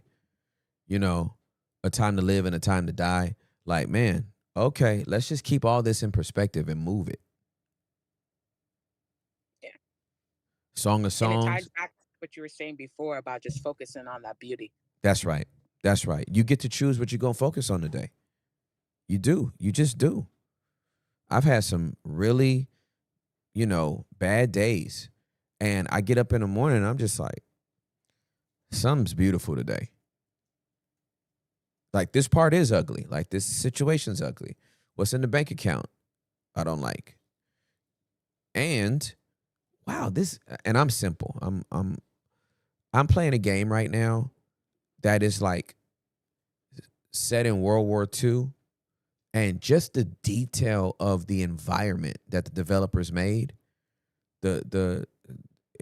I'm infiltrating this space in France, and there's these homes have been bombed, and so there's rubble, but exposed is like the bathroom. You can see the toilet from the ground. You can look up to the second floor and see where the toilet is, and you're just like, the amount of detail that went into the game is beautiful. The thoughtfulness is just beautiful. I'm simple. I'm just simple. It don't take much for me. There's something beautiful to see at every turn if we're looking in the right place. That's so true. But if we're looking for ugly, we gonna find it. Yep. It's like that idea of people are like, when if you had this idea of a dream car and you're looking to buy that car, and no, you never see it, but the moment you're like starting to look to buy and you see it everywhere, it's That's like exactly what you right. focused on, it amplifies. That's absolutely correct. That is so true. My mother-in-law drives a red Camry. I see red Camrys all the time.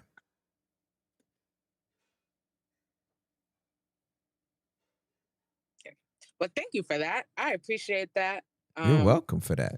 And I love it, because that's kind of like how I've been like these days. I'm just like, I'm just trying to be grateful for the little things. Like, even with the little things, I'm just happy for. Like, I'd be like, well, this happened. It could have went left, but That's right. I wanted to do it, but at least I moved forward, So, and that's kind of what I've been focusing on, and it's been helping me get through the days. So, appreciate you just like amplifying that. Appreciate it. It's my pleasure. I love you, girl. Thank you Love so you much for too. calling in today. What are you looking forward to on your sabbatical? So I have so we go to Costa Rica next week. Okay, fine. And we'll be there for 7 days. And I found a Spanish immersion house, and I get to practice Spanish, conversational Spanish for 4 hours next week, 4 days straight. Oh, lit. Okay. So like I'm like just thrilled. It's about 30 minutes from where we're staying, and so I'll get up early in the morning and I'll go there between 8 and 12, and I'll just be immersed in Spanish, nothing in English, and it's my birthday present. I'll turn 50 in a Spanish speaking country, talking Spanish with locals. I'm just waiting for the day you're like, all right, guys, this pod is now officially only in Spanish. Hey, I'm waiting for the day when I can do 2 pods, one in English and one in Spanish. I love that. I Yeah. love that. It'll Well, probably have it'll fun. probably Enjoy. once I become fluent, it'll probably be the third pod that we do. We'll just Oh have yeah, a because I'm like the third, but yeah. yeah. There is already two. Yep. We got basement, we got wide open, and then we'll just have Hector named it Caliente. Caliente con Tim Ross. Caliente. Hot Co- with Tim Ross. Yeah. Caliente con Tim. Honest, Con open, Tim. transparent, abierto. Sí. Sí, caliente. That's pretty fire. We'll do it. That really could work. So that's my main. And then after that, when I come back, I got a trip with the family that we're gonna take, and so I'm really excited. I rest very, very well. I love my Sabbaths, and so I can't wait.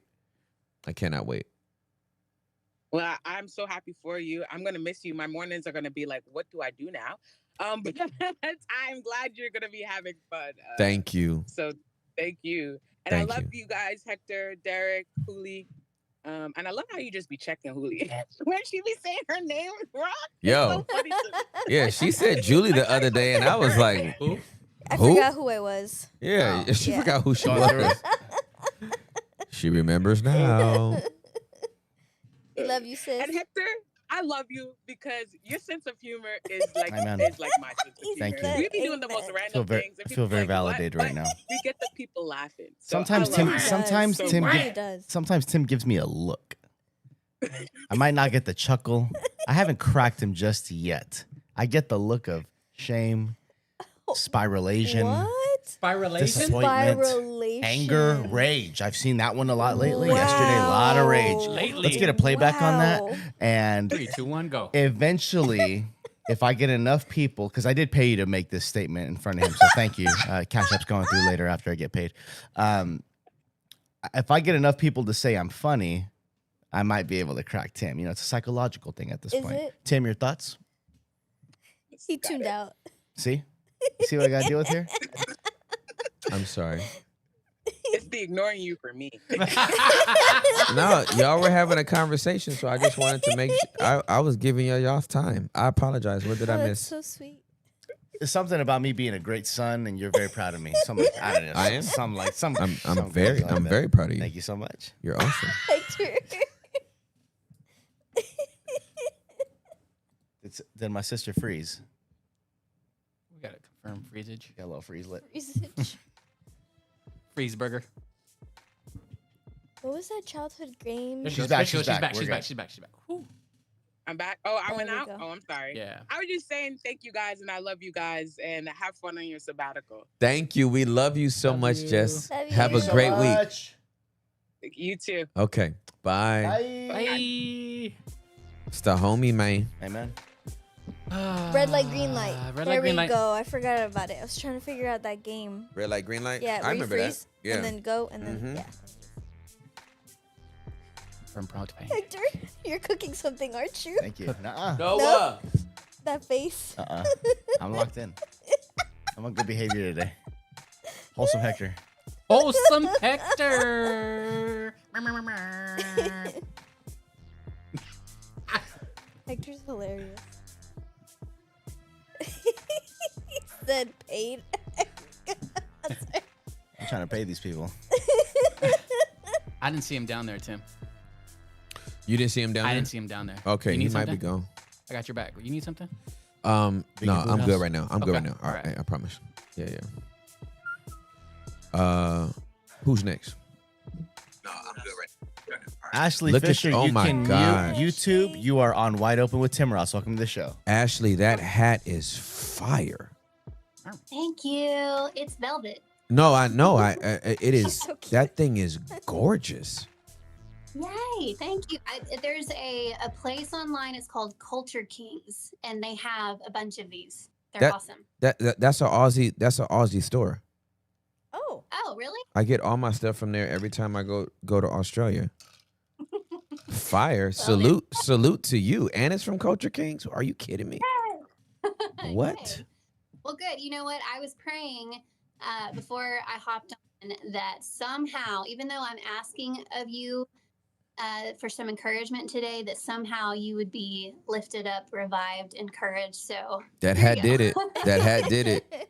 The Lord told you to put that hat on today. For sure. Yep.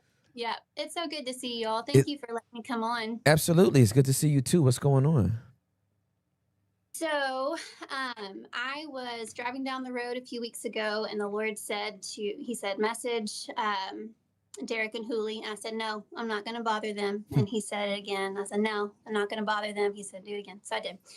And I just let them know, like, I have a next leg of a physical journey, a health journey coming up that was kind of unexpected. So I am like the boxer in the ring sitting in the corner after a lot of bloody rounds, and I'm got to go into another one. I don't know how many rounds there are in boxing, but it's one of the last ones. Yeah, for sure. 12. And I am needing coach to pep me up a little bit. Got it. Let's get it. And I'll give some context to that. And if there's time, some business savvy, because that actually is weirdly rolled into all of this. Okay. Just if there's time. Okay. But hold on, I gotta dip this screen because I'm seeing myself on the laptop screen. No worries. Okay, so I'm gonna try to do the elevator pitch to this so it's not very long. I have a connective tissue disorder that is not rare, but it's rarely diagnosed. 11% of the female population has it. It is genetic. It's progressive. It progresses at times of hormonal influx. So puberty, pregnancy, perimenopause, menopause.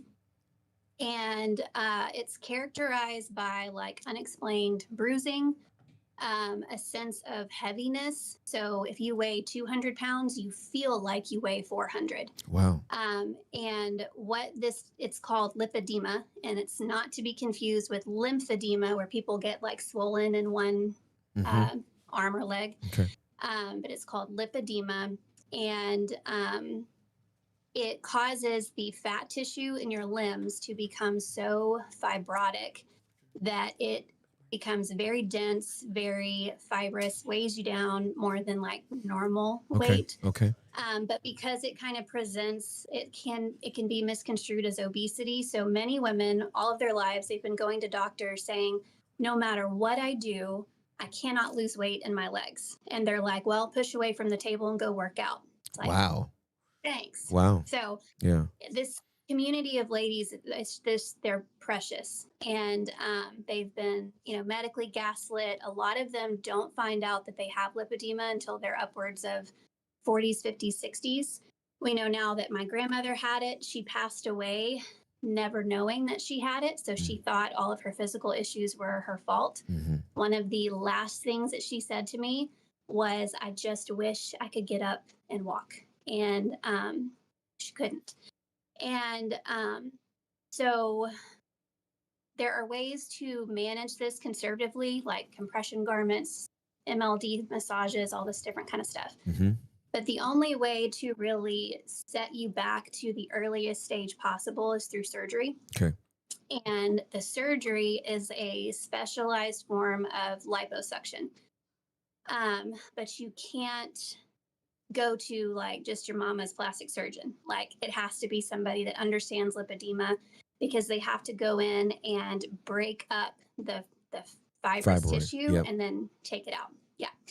So because it's so rarely diagnosed and it's not yet taught in medical schools, finding those specialists is hard. And so I had 3 surgeries 2 years ago that I had to fly to California. I live in Texas. I had to fly to California to have done. I had close to 13 liters of this diseased fibrous tissue removed.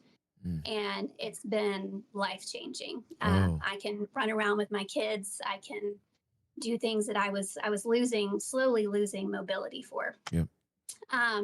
And mixed in with this, all at the same time, the Lord said, I want you to live out loud with this. And I said, absolutely not. Right. And I was like, nobody needs to see my chubby ankles on the interwebs. That's just, no, that's okay. We went round and around like that a few times until I finally said, okay, fine. So I started an Instagram page. She's now one of my very best friends. on Instagram. She had stage 2 lipedema, and we started a podcast that now reaches women across the world, and it helps all of these women who have been struggling with this thing alone. Now they don't have to do it alone. And great. so it's been amazing. And of all things, I'm constantly going, really, Lord? Like, really? Okay. So in all of that, I thought I was done with surgery, and come to find out I'm not. I've got another one coming, and as of yesterday, 3 more kind of smaller procedures leading up to that. So in the next 6 months, I've got 4 procedures that I'll have to travel for. The recovery for these surgeries is not glamorous. Thankfully, my husband's a nurse practitioner, so he helps. But it takes me away from my babies for a week, and then mama's real slow for a little while after. It's just, it takes a toll on everybody. It's not just me. And so, and then also with these surgeries, because insurance companies are something else, they don't often cover them. Thankfully, we're a member of like a med sharing company, and they covered all of the surgeries last time. And thankfully, they're covering it this time. However, my surgeon requires payment up front. You can't have surgery until you've paid. Okay. Well, the surgery alone is over $26,000. So even though we'll get reimbursed on the backside, we've still got to figure out how to come up with, and there's things like care credit and all that kind of stuff. Yep. But it's still, it's stressful. Yeah, for sure.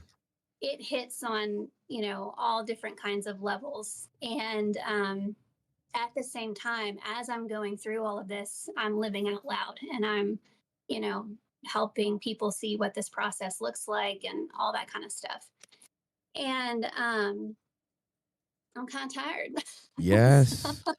Yes. And I'm resisting the urge to go into, I know that there are illnesses that are a lot harder, and this is just my hard, Yeah, for sure. But, yeah. It's a lot to be tired for. Yeah. Yeah. Right? Like, you just sharing that is a lot. And I'm just hearing it. So I can only imagine what it is to go through it. And if this is a boxing match, championship fights for 12 rounds. You just finished the 9th round. So we got 3 more rounds. And you don't feel like doing them. You're like, can we just throw in the towel? And I'm saying, no, we cannot throw in the towel, because you have more fight in you. And this is what good coaches do. They tell you that you have more in you than you thought. If you're by yourself, you're like, I'm tapped out. I've done 9 rounds. I'm done. Thanks for participating. But a good coach is going to always tell you there's more in you. And in this situation, there is more in you. This is temporary. You are passing through this. It is absolutely fatiguing. The whole process is tiring. You got to do this in front of people. You got to do this and document it. And you got to come up with the money. And you got to deal with your kids. And you got to deal with your husband. And you got to deal with just life outside of this. Your whole life isn't this. It seems like it's been consumed by this when it comes to the treatments and stuff. But you can do this. And you can do this because of what I talked about earlier in the pod. You are a resilient person. Yeah. And you're not going to die. Yeah. You may feel like you are, but you're not, right? Yeah. And as tired as you are, one more day is not going to kill you. Yeah. I'll never forget. I think I shared this maybe a few weeks ago, but there was a Navy SEAL who, he had to go through BUDS training. and it's brutal.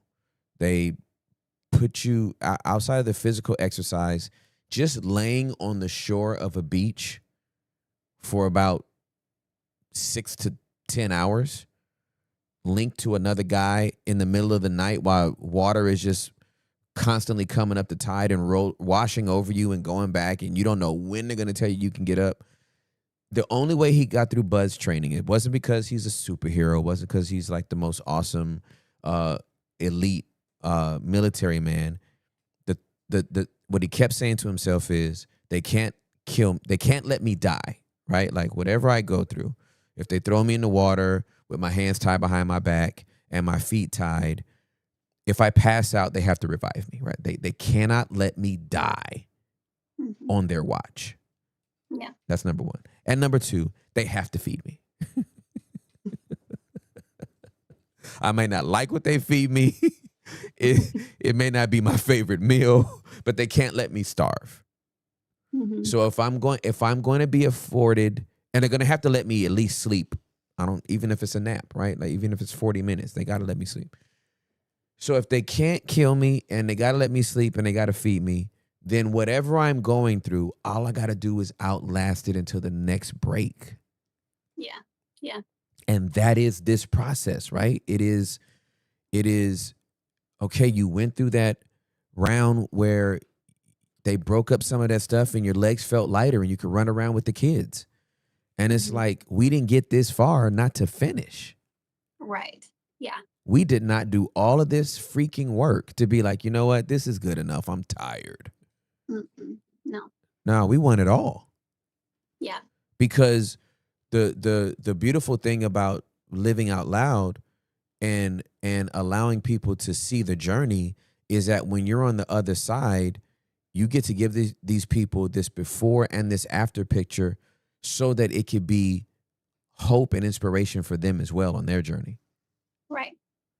So finish strong, Ash. Yeah. Like, I know you're tired, but you got to finish strong. Yeah. Yeah.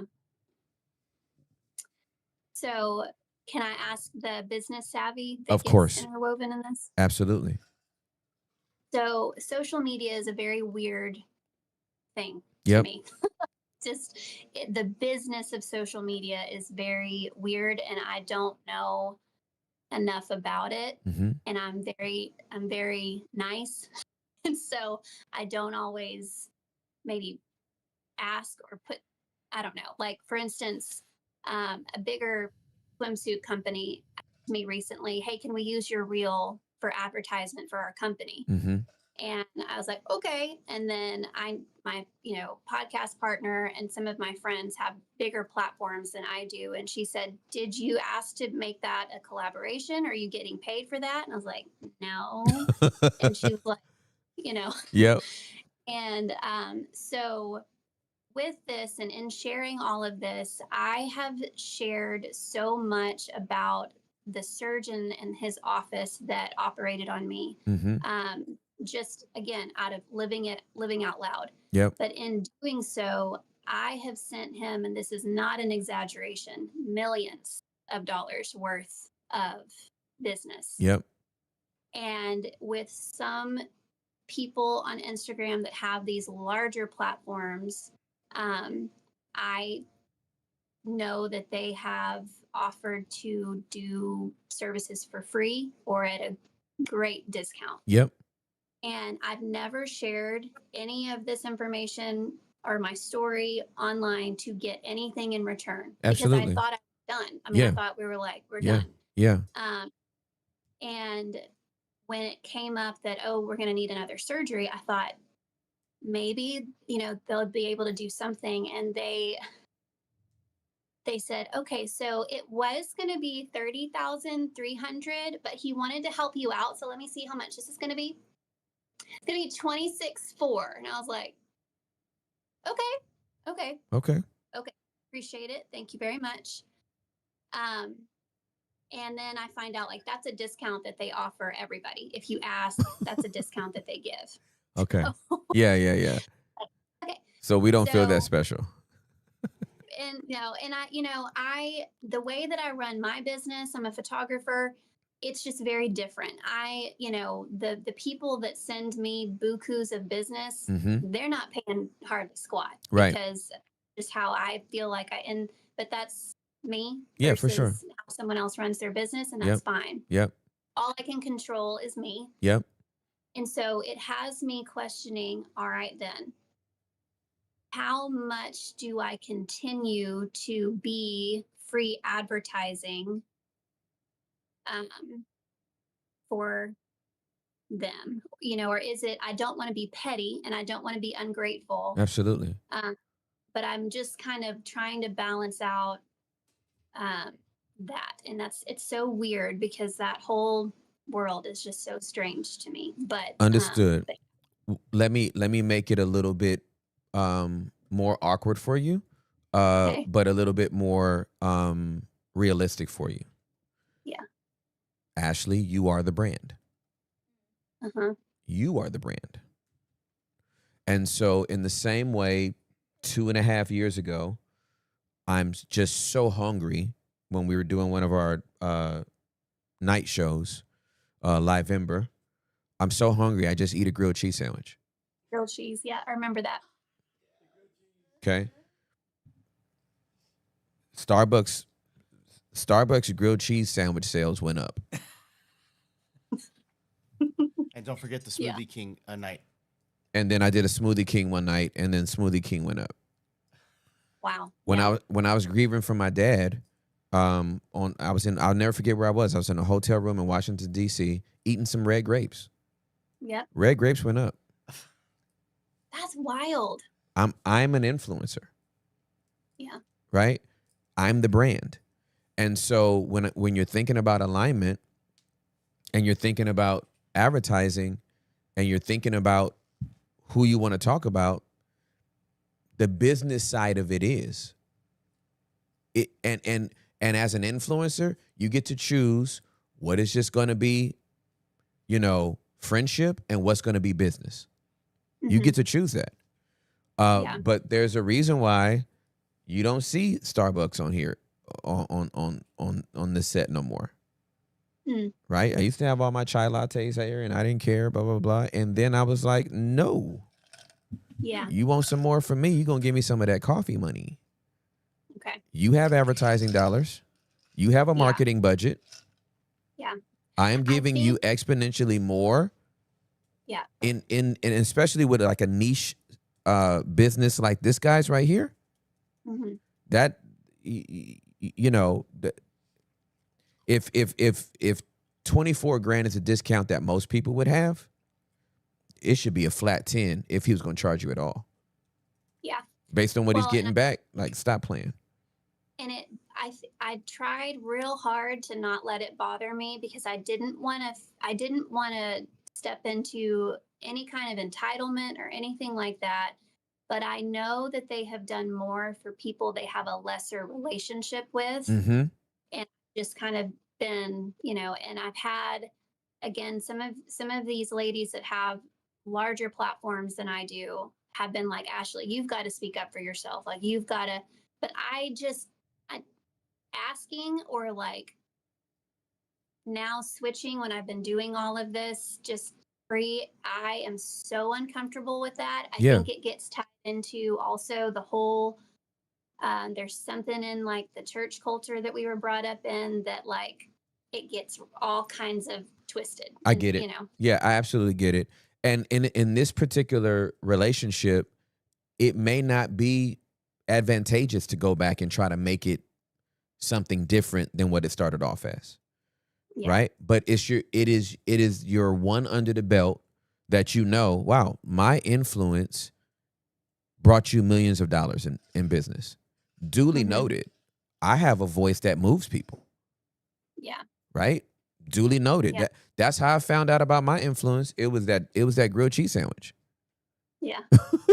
Then I was like, oh, these jokers is eating grilled cheese sandwiches just because. And I mean, I'm talking taking pictures of themselves eating it, and then putting it on the stories, tagging me in it.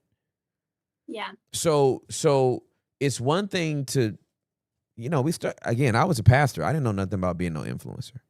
But once I saw them jokers eating that grilled cheese, I said, duly noted. Yeah. Yeah.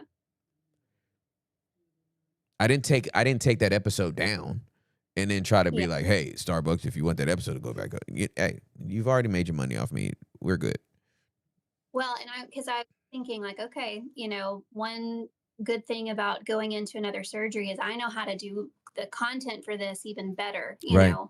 and my plan had been, I'm going to put everything in reels so that you can go to the page and you can walk through that process step by step. But now I'm going, okay, do I switch it from I'm at Dr. So-and-so's office, blah, blah, blah, blah, to I'm at the clinic. Yeah, no, I would go like I would. That's exactly what I would do. Okay. Once again, hey, if you went back to them and you were like, hey, here's the situation and here's what I feel like you all have benefited from, and they were like, you know what, Dr. So-and-so said you can have the same discount as everybody else. Cool. This is now a clinic. Okay. The doctor did a good job. Should I have a conversation with them to say like, hey, given the amount of business, that I've sent y'all's way, like I was hoping for no. Don't do it. Okay, just Don't do it. Go straight clinic route. Go straight clinic route. Because again, you because of the way the relationship started, there's no sense trying to go back and change it now. Okay. But moving forward, remember that you are sweet Ashley, who God has given stewardship responsibility of this journey, and there's a business aspect to this journey. Yeah. You're not falling in love with mammon as a result. Right. You know what I mean? You're being as wise as Joseph was stewarding his role in Egypt. Okay. And I got to tell you the way my friend Jason told me, who lives in Australia and owns probably, I think he owns close to 800 units around Australia. He was like, my template is Joseph. And if you go back and read Joseph's stewardship of his assignment as second in command to Pharaoh over Egypt, he was a complete mongrel. This dude was so stinking shrewd that he had people giving up their land for some food. And it expanded Pharaoh's kingdom. Yeah. And that's why Pharaoh loved him. So there is a the Buss family. They just sold the Lakers, the majority stake of the Lakers. Jerry Buss bought the Lakers in 1979 for $67.5 million. In today's money, it would have been about $280 million. Back in 1979, he made his money flipping real estate, apartment units. He took a portion of those units, and that's what he used to buy the Lakers. It is now the largest sports sale in United States history. The value is $10 billion that they sold it for. Yeah. That's business. Yeah. I think my prayer has been, Lord, just I'm not smart enough to go beyond where I'm at. Yep. I'm just not. And I know that. And so my prayer has been, send me the people that can help me go where I know in my heart I want to go, because we want to be the lender. We want to be the giver. Yep. But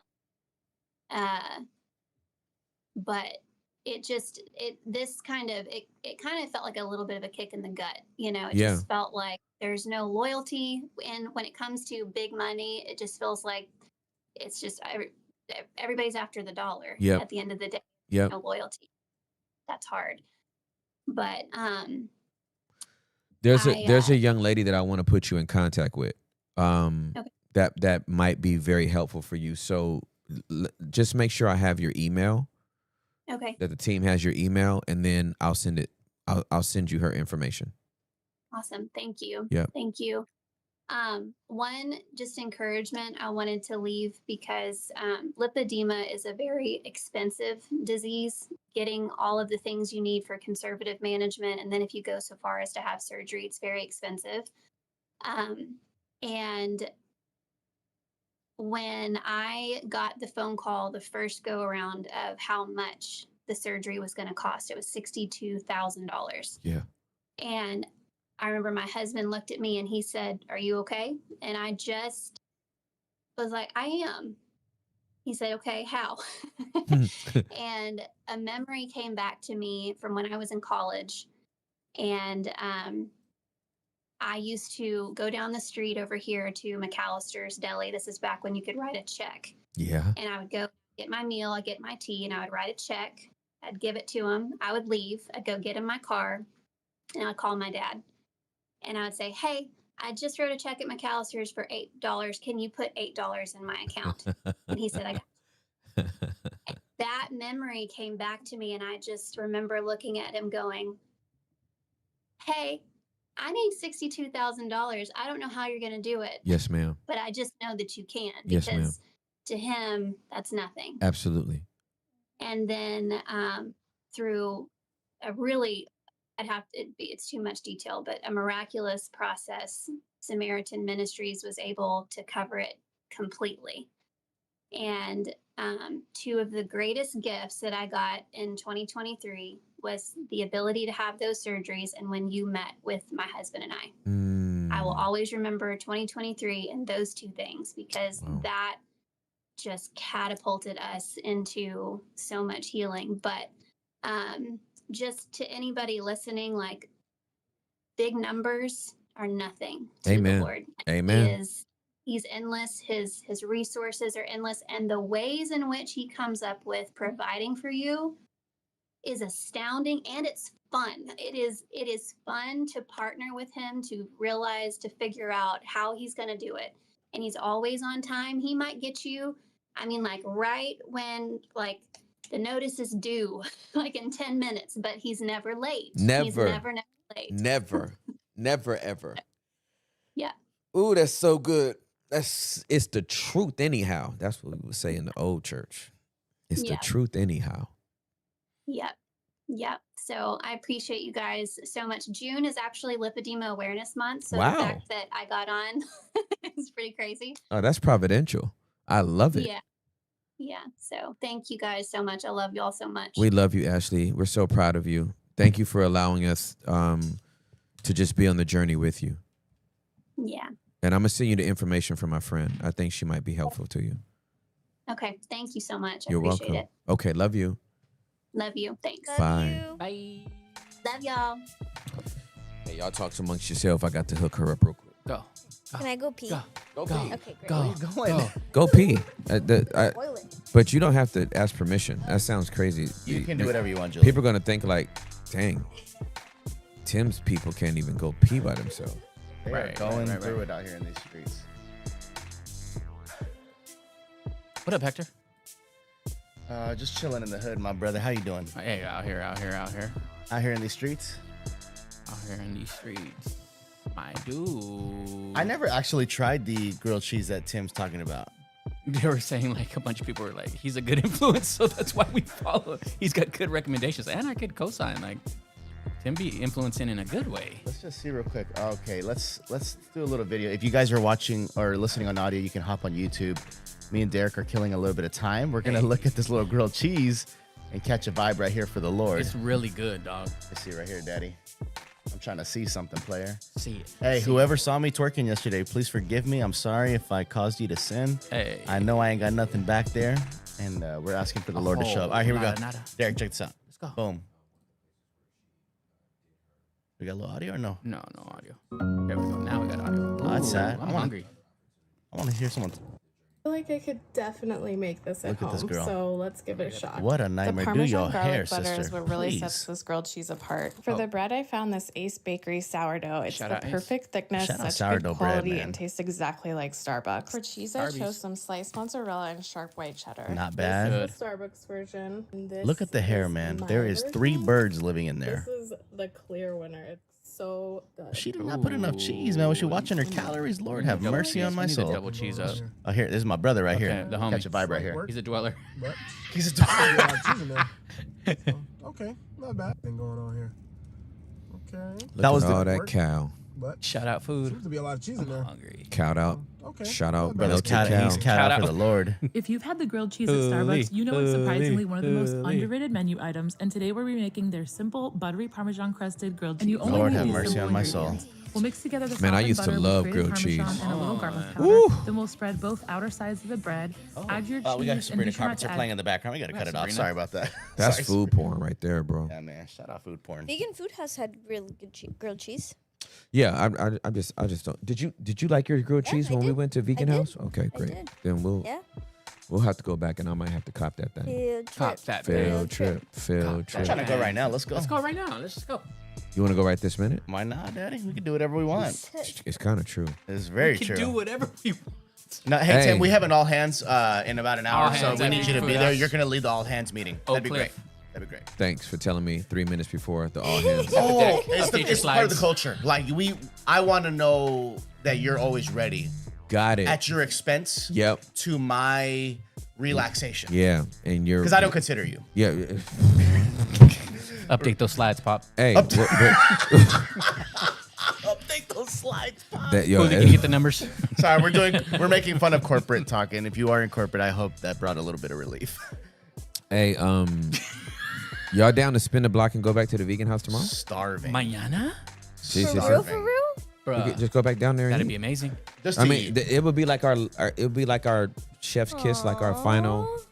Is I would love I mean, that. it's a To just be spur of the real, moment. We're never gonna see each other again after that. No, We're going to see each other often. just want to double check. You're It's coming just- back, it's right? It's just 7 weeks, I'm man. rebuking that in the name of Jesus. It's just 7. I like that the number keeps upping. At first it was 4, then it went to 5, then it was 6. Now it's 7. First it was I'm gonna be in the bedroom. Then it was Costa Rica, and now it's like, Isn't it 7 weeks? Let me check. Siete. Okay. That's 1 week right be- there. Uno. That's 2 weeks, Dos. 3 weeks, 4 weeks, 5 Cuatro, weeks, cinco, 6 weeks. seis. Okay, we Llegando. come back at the start of the 7th. Está bien, no pasa nada. No pasa nada. 6 full weeks. Man. So yes, we need Vegan Food House, dude. I'm down. Are you Let's go. down? Who's down? I have an idea. I have a submission. Hey, Can what's Abby the go what, get it Pepitas? for us? That last drive, it almost killed me. I Pepitas? have to bartend tomorrow, and I drove, I think, a total of 3 hours. I was in that car. Oh, It's a lot of driving. the driving? You talking about the drive I made and you were just in the passenger seat? Mm-hmm. That drive killed you? Brother, it's a lot. He's talking there and back, and then having to go drive to Grand Prairie after here because he has to work, and then Because Daddy had to work till Now midnight. I see the confusion. Everyone got to go relax, yeah. hit the pipe. Oh no pipes. Now I see the confusion. So it was a short submission. What I'm Oh, saying for sure. is, what I'm saying is we get Abby. If it's gonna happen, I will coordinate with Abby today I'll donate. to make sure Yeah. that thing's here tomorrow. Oh, online stream review of the food in here at the No, No. privacy, brother. privacy. No, just us. No more Just involving chilling. people. Can we do that? Can I do Like the mushroom wings? we sign off at 12. No. Julie We is sign off dying tomorrow. right We sign off tomorrow at 11:45. Juliet does Lunch with you. lunch with you, and then we'll be downstairs having lunch with us. Lunch Freedom. for you. Oh, got That's it. what you. Lunch for you, Lunch right? for you. So maybe I'll get with her and then have it here by noon. And let us know the cost. I already know that Uber's gonna be gonna be $400. $5 million. No pasa nada. No pasa nada. No pasa Tim, nada. I know you're rich, No but we pasa can nada. help. No pasa nada. Please. Estoy no rico, pero Okay. We'll do a collab post. está bien. Está bien. What? A collab post? What? I don't know Tim, what's happening. you're not on joke. social media. How free do you feel? Freedom. You don't have to deal with none of that. There's shenanigans going on. Are there All the shenanigans? time. Big All the shenanigans. time. Really? Everyone Big trying to be shenanigans. famous. 14 million people sending you a collab invite every single day. No Prophetics, joke. apologetics, Really? and Oh, yeah. Trying to collab with us? cosmetics. For what? Everything. Self promotion a lot. Yep. Oh, Self promotion a lot. A lot of vain. You'll be in the ambition. thumbnail, then it's them talking for 90 seconds, and it's a complete nightmare. It's crazy sauce. You want to do one more call? We could do it. Yeah, let's hit it. They want to be anonymous, I think. This is our anonymous friend. You are on Wide Open with Tim Ross. Welcome to the show. Hello. Hi, I love you. I love you. I'm gonna cry. Sorry. It's okay. We do tears here. You know we do tears here. I know. I'm gonna pull up my notes. Okay, no worries. So relational nutrients Okay. are acceptance, Yep. affirmation, insight, feedback, and advice. Got it. Okay. How, besides EMDR, and I recently read in the chat about someone talking about brain spotting. Okay. And so I'm gonna be kind of looking into that. Mm-hmm. But how does someone heal from trauma if they don't remember it?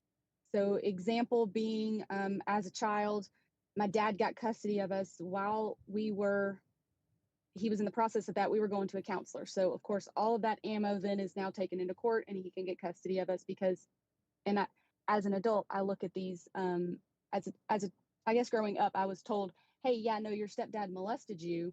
But I don't ever remember that being a thing. And then as an adult, you can actually go into the court system and pull up those old records and read through it. And so I did that. Yep. Very curious person. And so I read through it and I'm like, yeah, I mean, the counselor full on says that those were things that I was saying. Yeah. And I don't know that at the age of, fourth grade, whatever that age is, that I was using the word molested. Right. So it was just, I was giving terminology to make her realize that, oh, that's what was happening. Got you.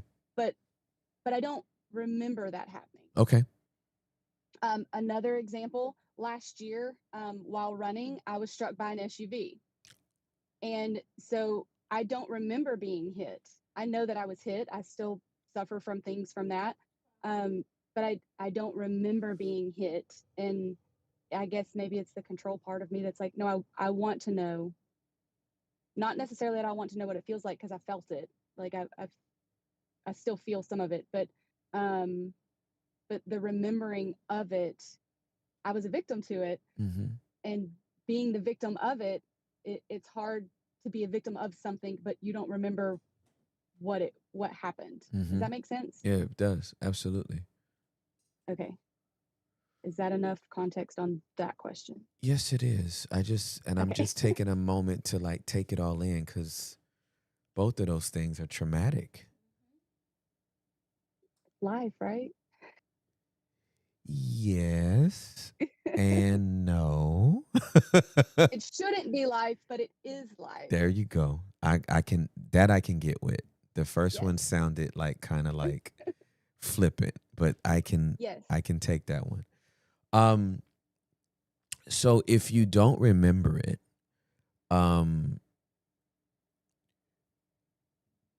you're in that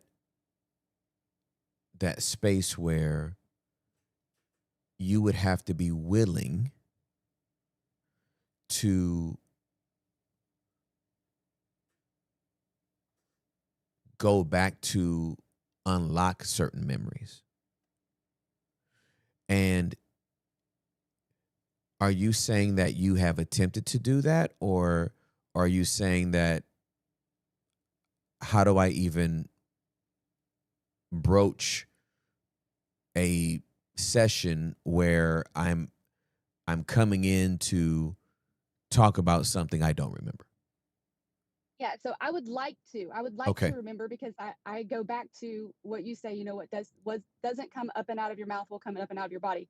Like I suffer from thyroid things. I'm not saying that that's the reason why, but autoimmune diseases have been known to react that way to the trauma. Okay. And then also it would help, I guess, me to understand more about myself. I'm very big on, yesterday was yesterday and today I'm going to do better. Whatever it may be. Yep. I want to do better than I did yesterday. Got you. And so it's a matter of trying to figure it out so that is that something that then I can work through and work past. I'd even contemplated hypnotherapy for the hit, just because the hit was so recent. Yep. And I had people at church telling me, oh, that's of the devil. You don't want to do that. You don't need to remember being hit. That was the way that the Lord was protecting you, which blows my mind that this is what we tell Christians. Like, had I been fresh in my face, and you're going to tell me that the Lord protected me by me not remembering, but he couldn't protect me by not letting me get hit. Touche to you. Touche This is what to we tell you. people? Yeah, this is what we tell people when we're not trauma informed. Yes, this is exactly what we tell them. So it blows my mind so I'm like, I just push all that to the side but I didn't go that route. Instead I ended up getting a new counselor. I tried EMDR a few years ago, and I couldn't get to the point of the imaginative part that you have to get into with that type of stuff, in the like, oh, find your safe place, be as it may. I did just start seeing a psychiatrist and get on medicine to help with PTSD, so that in those counseling sessions I could go a little deeper, Okay. if needed. So again, I am on a journey to do better. Yeah. But it's every day that I want to remember, and that's where I'm struggling. Is I want to remember so much of any of it, and even just my childhood in general. I don't remember most of my childhood. Got it. I guess because it was so traumatic. Yep. Me either.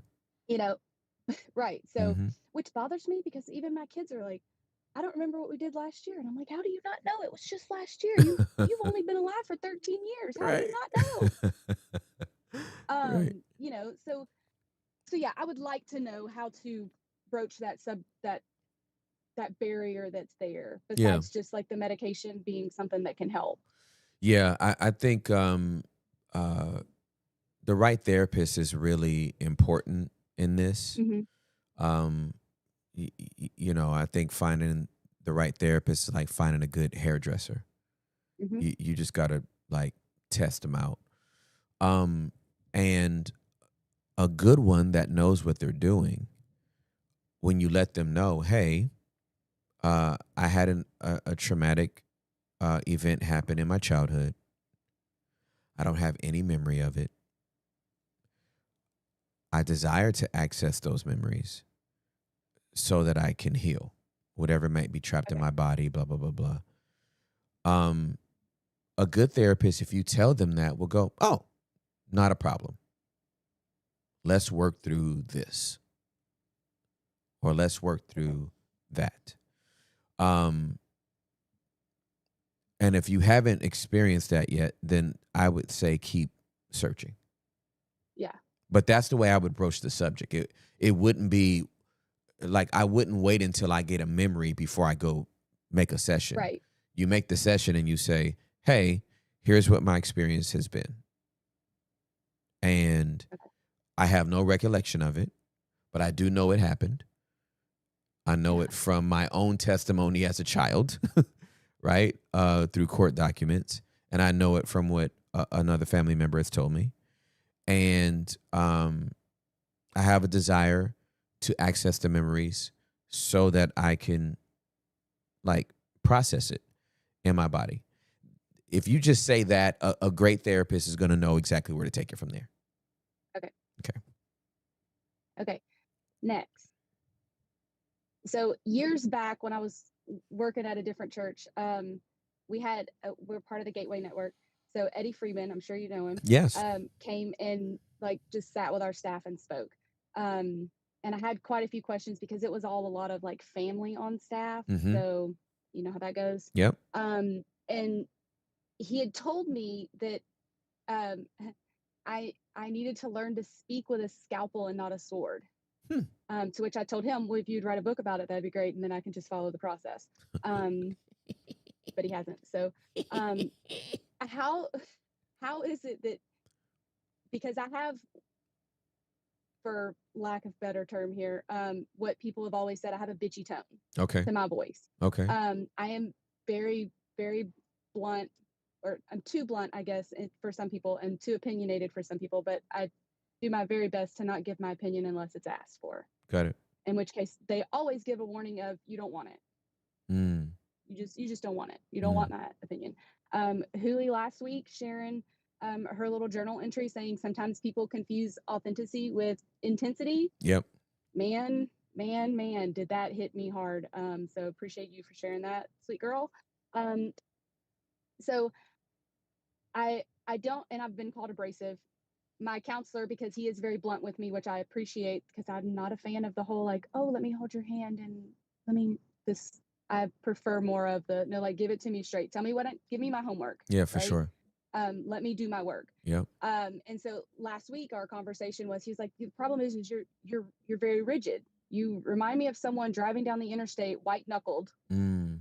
He's like, and in heaven you'll thrive, but here in this world, you have to learn to let go and let go of control and be okay with that. Okay, great. But I'm a very black and white person. If the rule is the rule, that's the rule. End of story. I don't like the guy that hit me. Like, no, you were on drugs. You ran into a ditch. You hit a mailbox. You hit a person. You almost killed me. Yep. And you think you should get a slap on the wrist. Well, funny, because getting hit by a Tahoe feels like a slap on the wrist. So you're right. Why should you not? Right.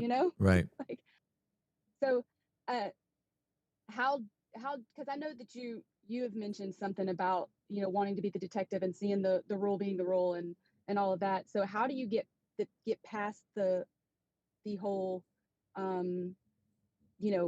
speaking with a scalpel and not a sword, but also looking at it and going, hey, this is not necessarily my rule, right? This is the rule. The rule, speed limit's 55. If you're going 80, well, you knew better. Yep. So how do I have any sort of empathy or feeling for that person when they knew better? Does that make sense? Makes perfect sense. Give me one moment. I want to pull up a verse that I think would be beneficial. What's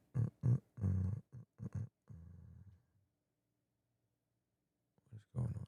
Because it also sucks when I say something and some people take it a certain way, and I'm like, that's not at all how I meant it.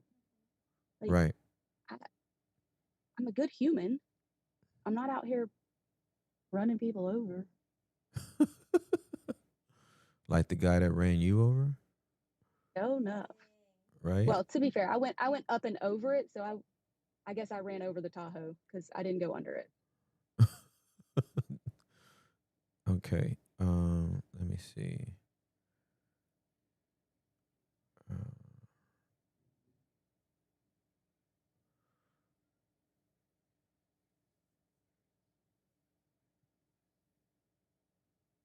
Oh, I cannot type today at all.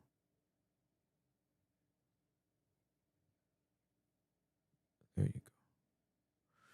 Okay, so Proverbs 15:1. Okay.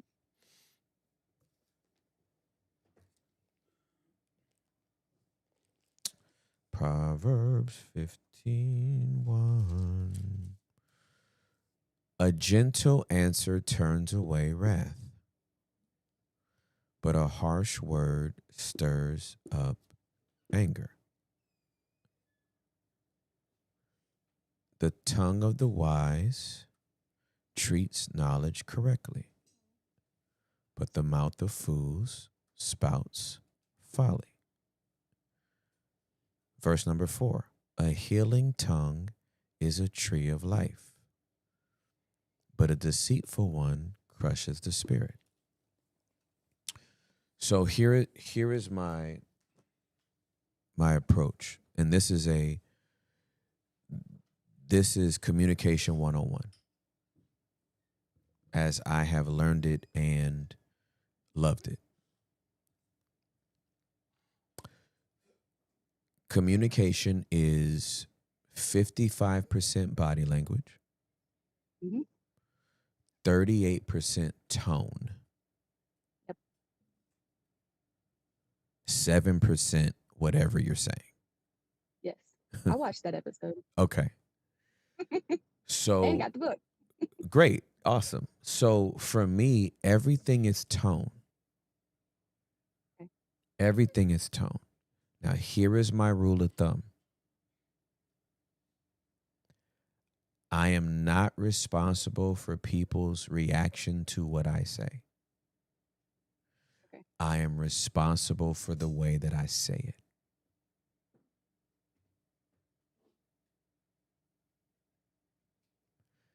If I can honestly say that I've said it the right way, then I do not bother myself with the way they reacted to what I said. Mm-hmm. My assignment, because I can't control them. I can only control me. Right. So the way I say a thing is the most important.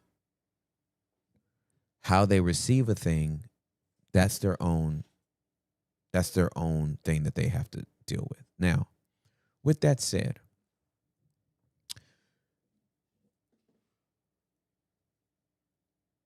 based on the context of what you said, okay, and I'm not going to repeat what you said, but I heard what you said, and I heard the people you said, I heard the names and all the things, okay? Mm-hmm.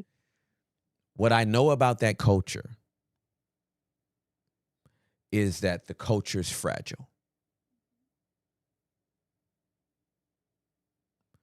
And when you're dealing with a fragile culture, even if your tone was right and your body language was right and you spoke the truth with grace and love and you seasoned it with salt and squeezed a little lime on it and then sprayed some air freshener in the air and made sure the temperature was right,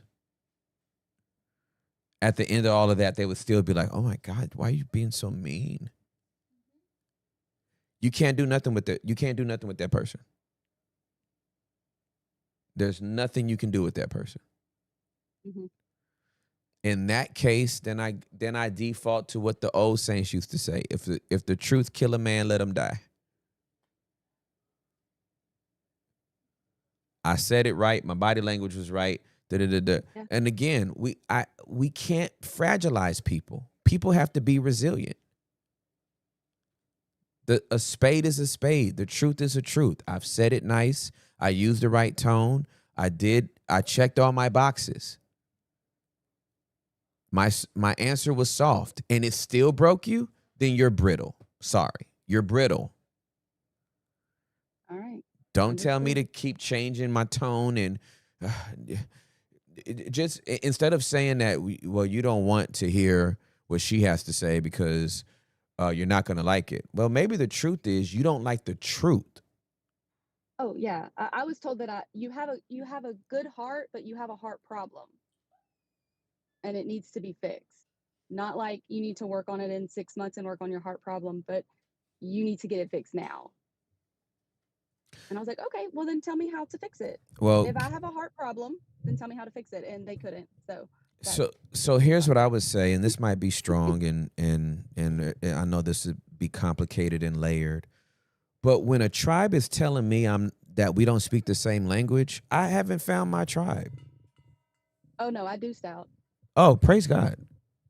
Yeah, no, good. There's one person there at that particular church that is the past three people that have left have been females, and she is a female, so there's a control manipulation type thing that we can all see behind, but no one else can. Oh yeah. Well, in that case, then we're talking about and this. Okay, I'm gonna say this, and it's probably crass. It's not crass to me, but I can see how it could be crass to others. That's not a. It sounds like, based on what you just said, and I heard what you didn't say, if I heard it correctly, they got a problem with you having a vagina. Well, yes, because there's only one allowed to be there, obviously. And anybody else that comes in she did bring in another female, but she brought her in, so then it's I can control her, right? Yeah. If you're my people, I can control you. Yeah. And I'm not your people, and I'm more of I have a voice, and you have not shown me that my voice is valid or even worth anything in this situation, so bye. Yeah, we can't do that. No. We can't do that. And it's a church, which sucks, but. Yeah, but we already know how some of those churches get about women in leadership and women having a voice. Because any woman that has a voice, you're Jezebel. Of course you're Jezebel, right? Yes. You got to put on your little red lipstick and your little red heels, and then you got to go steal all the women's husbands because you're Jezebel. And you just telling the truth is Jezebelish. Yes. and that's the thing, is that people have asked me since I left staff of, well, what happened? And I tell them, this is my truth. You can take it for whatever it is that you want to take it for, but this is what happened to me, and I got my receipts to prove it. Yeah, you have your experience. And Well, and I have text messages too, so don't come at me sideways. And at my other church, I have voice recordings still, so absolutely. there's that. At one point, I'll let them go. Also, last question, is what words of encouragement, wisdom can you give someone to know that they are worth it? My counselor hit me last week of, you stay busy, because in busyness, that's where you find your worth. Like, if you can stay busy and doing something, whether it's at your job, or doing something with the kids, or I was working 3 jobs, not for any, and going to school, and children, not for financial reasons, just because I need to stay busy. And so the feeling of that's where my worth is at, and I don't know if that's got anything to do with my childhood and not having the words of affirmation as a child, to know that that's where my worth is not in the stuff and the things that I do.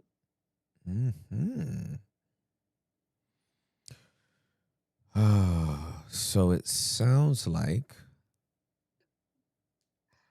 we have a stillness problem. Yes. I did start doing like the breathing exercise, the Wim Hof, so that makes me sit still like at nighttime. And when I tell you what, that joker will put me to sleep so fast. I can be in the second and a half, third round, and I'm already passed out. My husband's like, "Hey, it's over with. Can you wake up and turn that off?" Oh. I stopped caffeine, so I do sleep better at night. But the stillness of like, let me just sit here and do nothing. When I was hit, after I was hit, I didn't miss a Sunday. I was hit on a Sunday evening. I was back to church the next Sunday. I was in the hospital for 4 days, ICU 2, and the regular room for 2, and then I was back to work that next Monday. Okay. So, if you would indulge me, what does when you think about you being still, what comes to your mind? I think I'm unproductive. If I'm just, I think of lazy. Okay. If I'm just still and not doing anything. Okay. To who? Oh, to me. Okay. I'm being lazy. Like I did get rid of social media as well, so that, because I knew that was taking up too much of my time. I picked up crocheting, so me and my daughter do that now. Just something to, I don't want to say fill the time, but I don't watch a lot of, I don't want to say smut, because it's not smut, but like entertainment type things. I watch more, if I'm going to watch something, I'm going to sit down and watch a documentary. Literally took me forever to get stinking caught up on you guys after I was hit. And then I got caught up, and then y'all stopped doing it. Or there were all the one, or there was the switch that happened that I didn't know about, because I listened to it on Apple Podcasts. And I was like, I literally just got caught up on the January 19th. Was it the 19th or the 14th? And my son was like, "Mom, finally." I was like, "Yes, but now I don't know where it's at, and I can't find it anywhere." Did you find it though? Have you found it, everything now? Oh yeah. Okay, yes. great. I had to do some digging, and I found it. Okay. And now I'm wide open every day except for after tomorrow. Like you guys, because I thought I had all this time. We're going on a cruise where I'll be able to sit still, and I was like, "Oh, I'll call in whenever we're driving down to Florida." And then y'all hit me with the nope, June 20th. Like, y'all need a break. Come on, guys. You're so cute. The rest of us still need you. We'll be back in August. I know. Okay, so I'm interested in this narrative you keep telling yourself, that if you sit still you're lazy, if you sit still you're unproductive. Yes. I don't know if that stems from my childhood. One of my stepdads, the one that I'm gonna put in air, molested me, whatever. He was very much a dictator. Like, I was 5th grade washing dishes in hot bleach water when we had a dishwasher type of deal. Wow. I had to pick up pine cones, and to this day I will not have a pine tree in my yard. I refuse. Yep. I hate pine cones. Yep. Not at all. So it was always to be doing something. Okay. And you're going on a cruise? Yes. Okay. So are you opposed to me giving you some homework? I would love to have homework. That's the only way that I can get better. All right. Your homework is to do nothing. Oh, well, can I crochet? Yes. You Can I run? Because that was my plan, is to get up in the morning. Tour de France is happening during that time. And so I will be watching Tour de France and probably running on the treadmill there because I still run. Does running relax you? Running is very good for my mental health and for Great. those around me. Run on. Run on. And Okay. those around me. I heard that. That's good. So run on, crochet, and do nothing else. Yes, that's the plan. Good. I bought me and my husband some like books to do together, some biblical type studies to do together. No, don't do that. No? Don't do that. That's something. Why? I want you to do It's nothing. good things. No, you're about to do it wrong. I can't read a book either. No, don't read a book. I want you to do nothing. Okay. Run, crochet, do nothing. Okay. Watch a movie, do nothing. Okay. Go sit on one of the decks. And just get burnt to a crisp. Get burnt to a crisp, drink something nice. But no, you're not going on this cruise to go catch up on doing Bible studies and workbooks and hell no. Stop. Stop it. Okay. Stop it. I don't know how to not do. Yes, and that's why we're going to practice not doing something. Yes. Right? What else did you plan that I can take away? Well, I had honestly, don't take this away, but I had honestly thought that because they do like the hot stone massages there, and I was like, oh, I've paid more than $143 for a hot stone massage before. They have them on the cruise for $143. Why don't I just get one? Get one every day you're there. See if Well, I'm I not gonna care. do that. Yeah, But we're going for our anniversary trip up to Hot Springs, and that's my favorite place to get a hot stone massage. So Great. I can't do it both times. Okay, you know? understood. Where if you're going to pick one, go on the cruise, but definitely do stuff like that. Do stuff to treat yourself. Mm-hmm. Do stuff to treat yourself. Anything that has to do with work, you just don't do it. Okay. So don't even pack those books. Okay. Okay. Not even. It's like a 14-hour drive. Listen to music. Go to sleep. Your body already told me. Your body already told you it wants to do nothing because you did that meditative thing and you knock out every time. That's your body telling you, I wish she would sit down. We will leave now. We'll turn off all the lights. If she sits down for 5 minutes, we flicking off all the lights.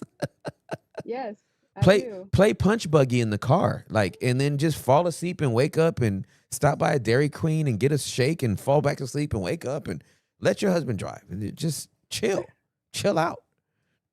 I know. I need to chill out. I don't know how to chill out. So. Okay. But yeah.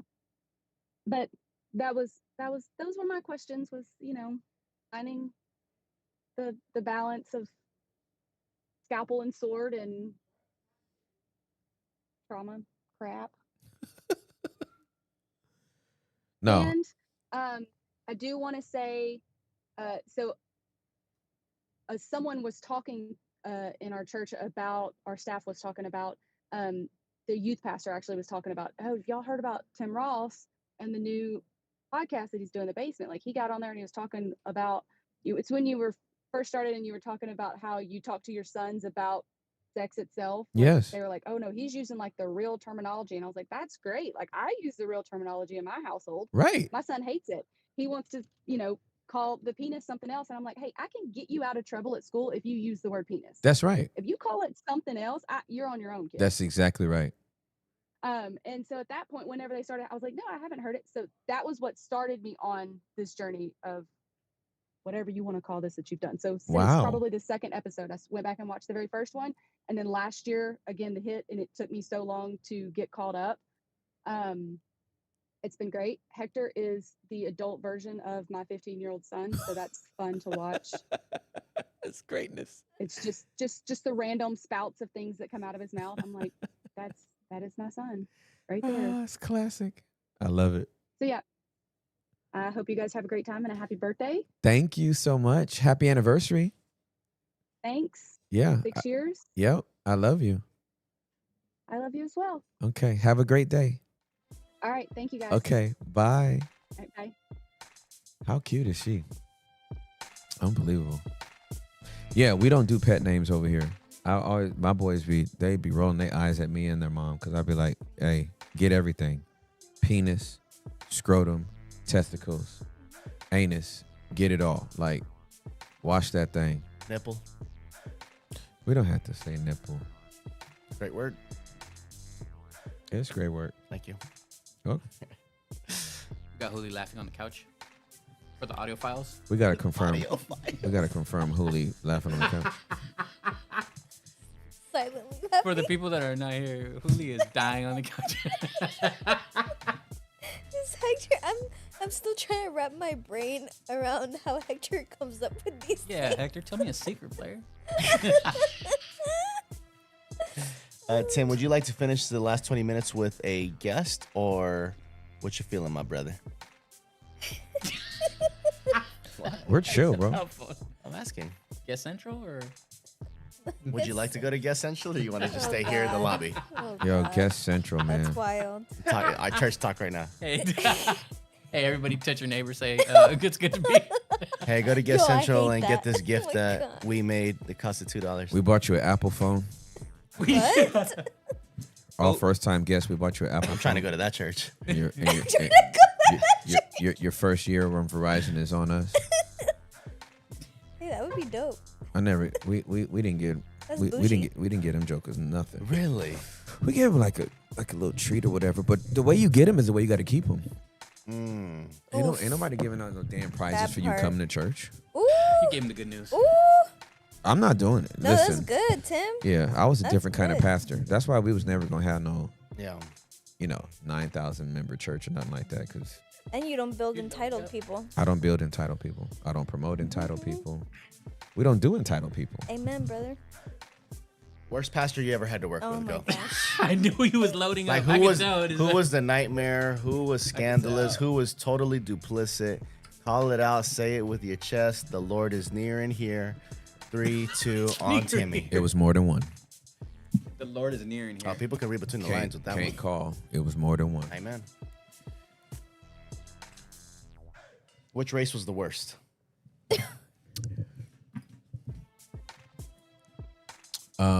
My worst experience was with white believers. Tell us about it on Juneteenth. I will tell you about it on Juneteenth. So I was working for a guy. I won't say his name because he doesn't have a role to play in this. But I worked for his ministry. I was the stage manager and MC for his tours.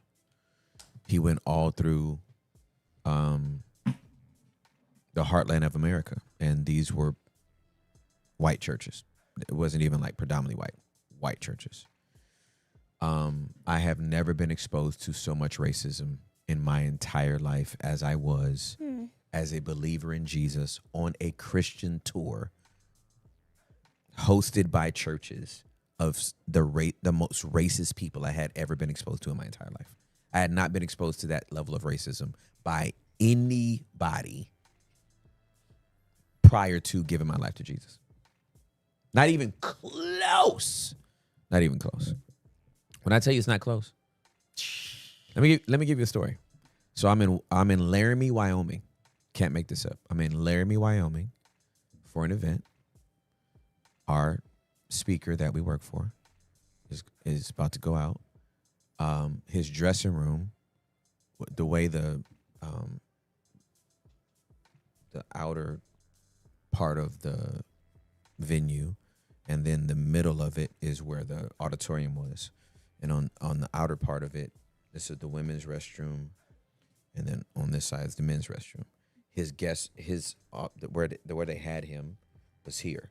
So when he had to change and go to the restroom, instead of going all the way to the women's side, he walked into the women's restroom, obviously when nobody was in it. And then me and my homie stood at the door. My homie, he might be 6'2", 6'3". His hair's not blonde, it's yellow. He's a freaking Viking. He's a Dane, okay? Stunning blue eyes, yellow beard. I mean, he's a Nordic god, okay? And then there's me, 5'9", dress fly, okay? And we're standing in front of the door on opposite sides. He's going in there to change real quick. And a young lady walks around the corner. Older lady, she's not young. Older lady walks around the corner to go inside of the restroom. And I stop her. And I say, "Excuse me, ma'am, our guest speaker is in the restroom. He'll be out momentarily. If you can just wait here." So she looks my homie up and down, then looks me up and down. You cannot make this up. And then, while still looking at me, says, "Oh, I thought you were here to clean it." My homie turned tomato paste red in the face. He wanted to break her neck. He wanted to break her neck. And that happened at every stop for 2 years straight that I was on tour with this guy. I have never been apologized to more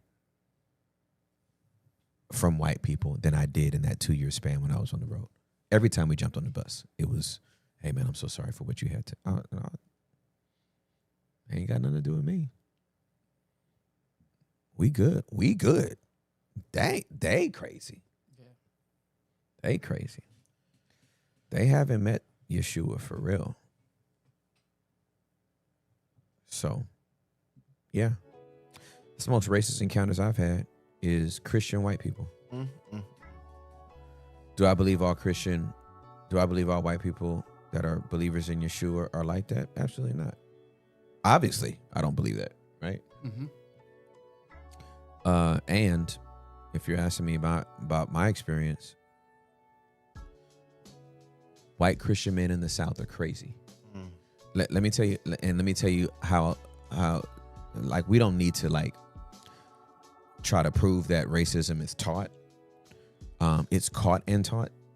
But I'll give you an example. I was in Montana at an event, and outside of the band and the speaker, I was on the platform more than anybody else because I did pre-show, introduced everybody, introduced the speaker, introduced the band, introduced the speaker, and then closed the show.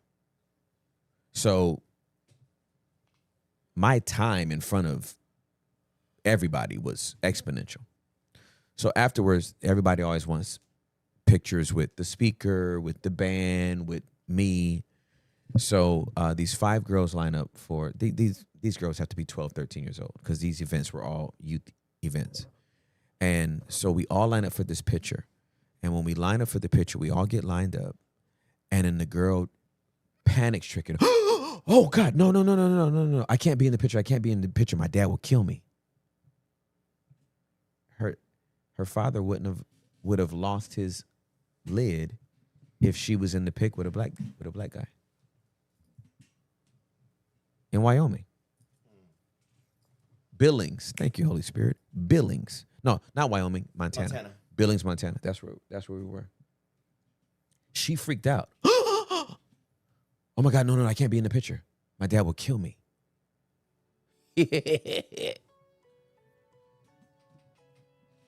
She's probably married to a black guy now. No pasa nada. Tell them who they can't get with and see if they don't try to get with them. Dr. Umar said it's a snow bunny crisis. For real, that's what he says. He It's does so say funny that. every time he says it. He calls it the snow bunny crisis. But yet he still ain't married to a black woman. Bruh. Skeletons are back there. So anyway, that's the that's what I had to deal with, and that was in my 20s. That was in my mid 20s, and so I was like, that's where I was like, oh, okay, y'all don't mean this at all. Y'all haven't read the scriptures. Better yet, the scriptures haven't read you. Part. That So. part. I'm so Cortapitos, sorry, Tim. you got me weak in this gift. Julie, most racist thing you ever had to endure?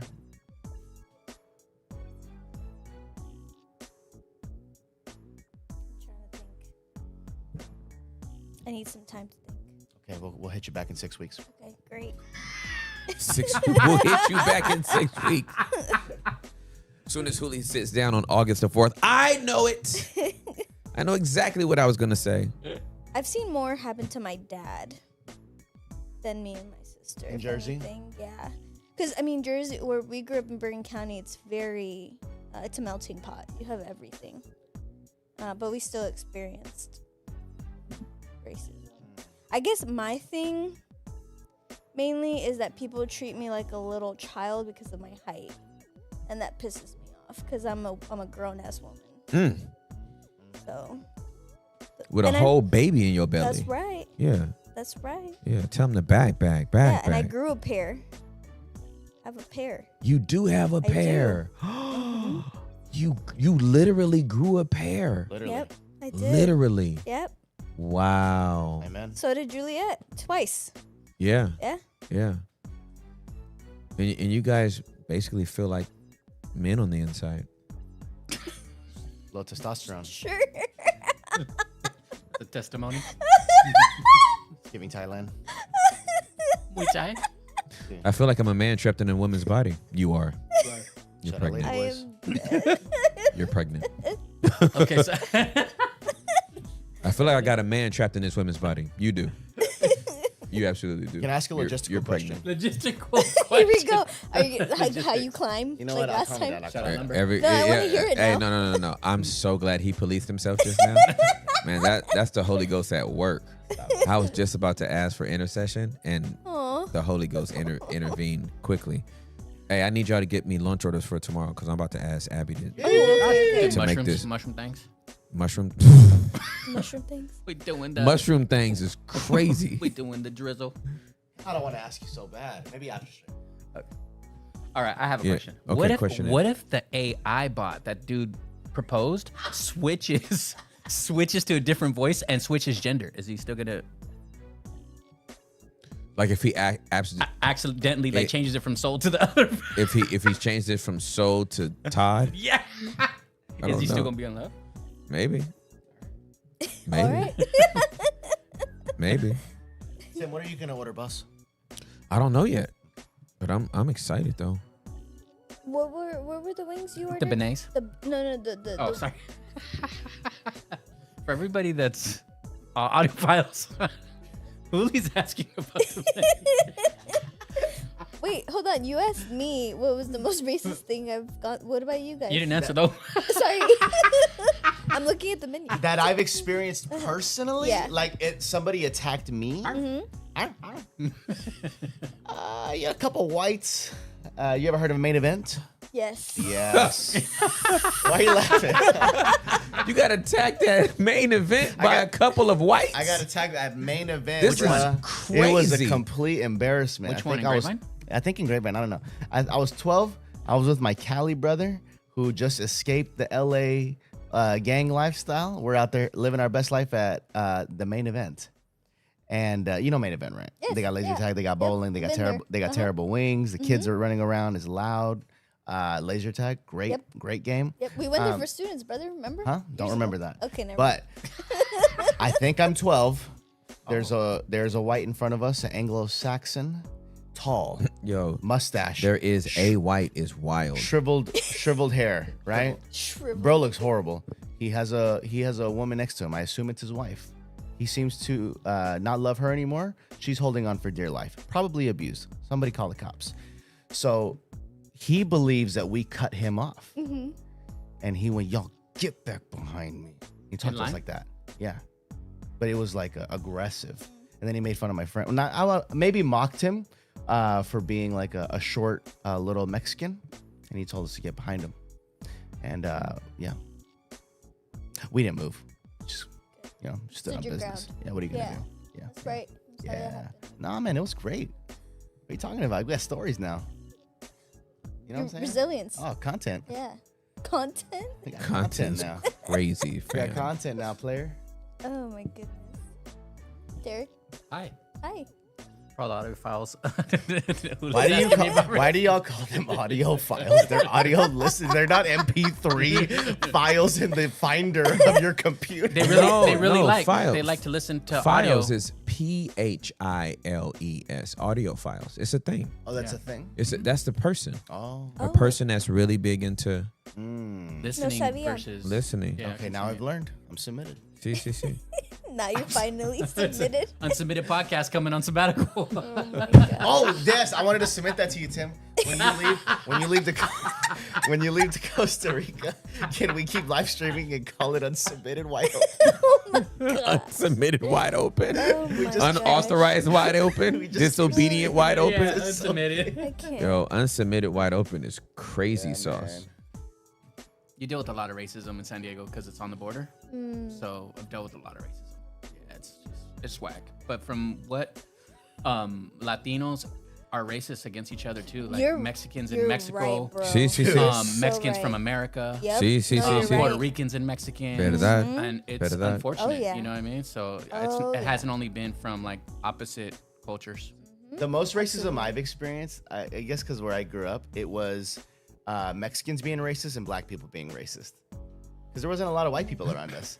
But it was like a lot of racist on racist crime. That's crazy. I'm like, y'all are to me. crazy. That's crazy. Yeah, It's civil war out here. When I was in 7th grade, I was with one of the finest Mexican girls in the whole school. Okay, I was in junior highs, 7th and 8th grade, and even though there's only 1 year difference, it's like a big difference, right, between a 7th grader and an 8th grader, right? And she was in 8th grade, and I was in 7th, and came to school early, and gave her a big hug, and they called her a mud shark That's crazy. What does that mean? for dating a black guy, Hispanic girl dating a black guy. Pinche puta, you with that mud shark, Holmes? Yeah. Tim, for people that don't know, the prison gang culture in California runs the California culture on the streets. Absolutely so correct. it's like there's so much racism on the streets. Yeah. And even though our And cultures it's are even- intertwined, That's right. it's just like some of the biggest racism that I ever dealt with was being locked up and dealing with that. You have to, when you come home and you get re-entered into the community, you have to kind of shake that off because it's so stringent on the way that the racism is when you're incarcerated, and the system, encourages it because it's easier to police you guys when you guys are separate and you guys are fighting amongst each other. So it's That's really right. tough. That's and right. unfortunately, Tim, like you deal with those things like growing up. That's a learned behavior from the block. Oh, from for your sure. homies, people that you look up to. That's know? right. Absolutely. And I didn't care and she didn't either. Yep, I was exactly. like, I'm about to, she about to be a mud shark. Amen. And I don't know what you're going to call me, but don't be mad I got her and you didn't. That part. Which reminds me, everywhere me and Caleb go, we get looks all the time. Of course you do. It was someone asked if I was his daughter. I'm trying to remember that memory because it was when we first started dating, and I'm like, That's weird. How? I'm like, trying to make formula. it make I'm sense. Like, Yeah. You're trying to make it make sense. Yeah. It's very difficult to do so. Yeah. Yeah, man. Shout out racism. Shout out racism. Oh my God. On Juneteenth. Freedom. Hey, what are those wings you ate? They're delicious. What are they called? For all the audiophiles, they're honey chicken, fake honey chicken drizzles. Drizzles.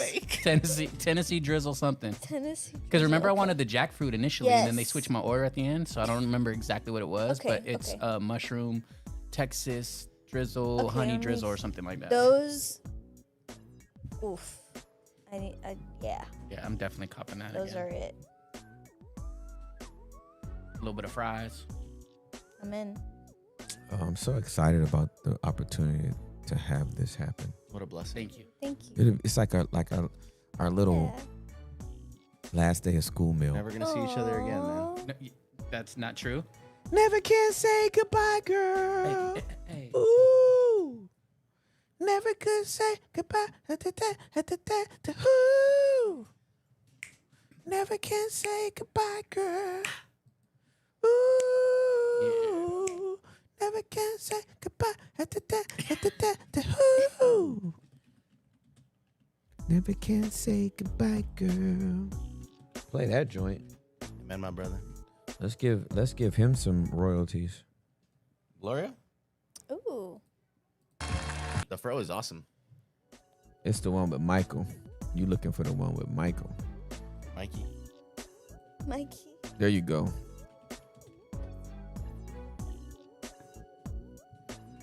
We're gonna give you up.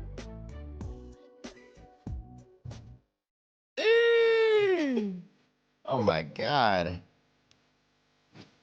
You need to tell Caleb to play this at church. I'm in. That's a jam, Jack. Can you imagine Jesus ascending to heaven to this jam? I'm trying to see something.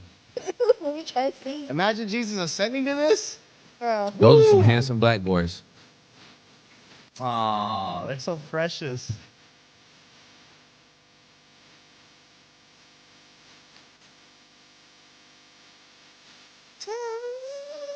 Hey.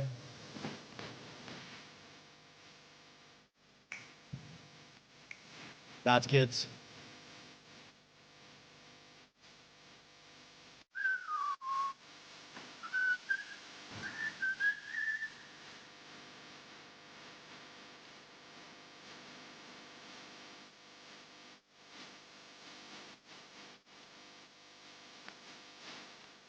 He about to give it to you.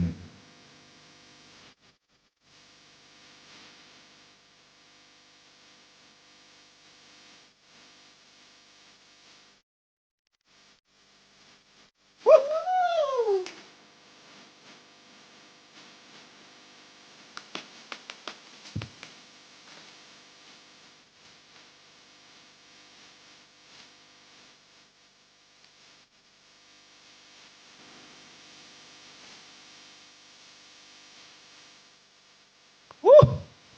That boy was singing. Lord have mercy. R.I.P. That boy did not have a childhood. That part. You know what I'm saying? Yeah.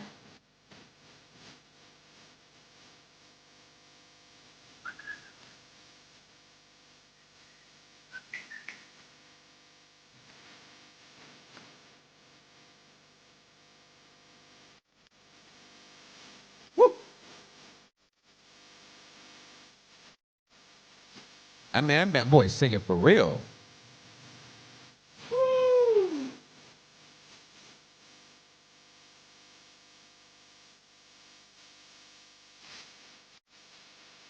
Oh, he looks so much like Joe right there. The previous pic.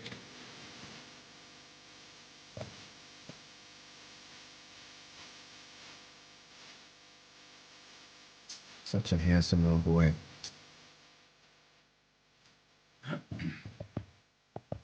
That's a jam. Well, that was the jam. Mm-hmm. Well, bless God. Look at the time. Looky. Look at this. Well, look at the time. This isn't in the chat.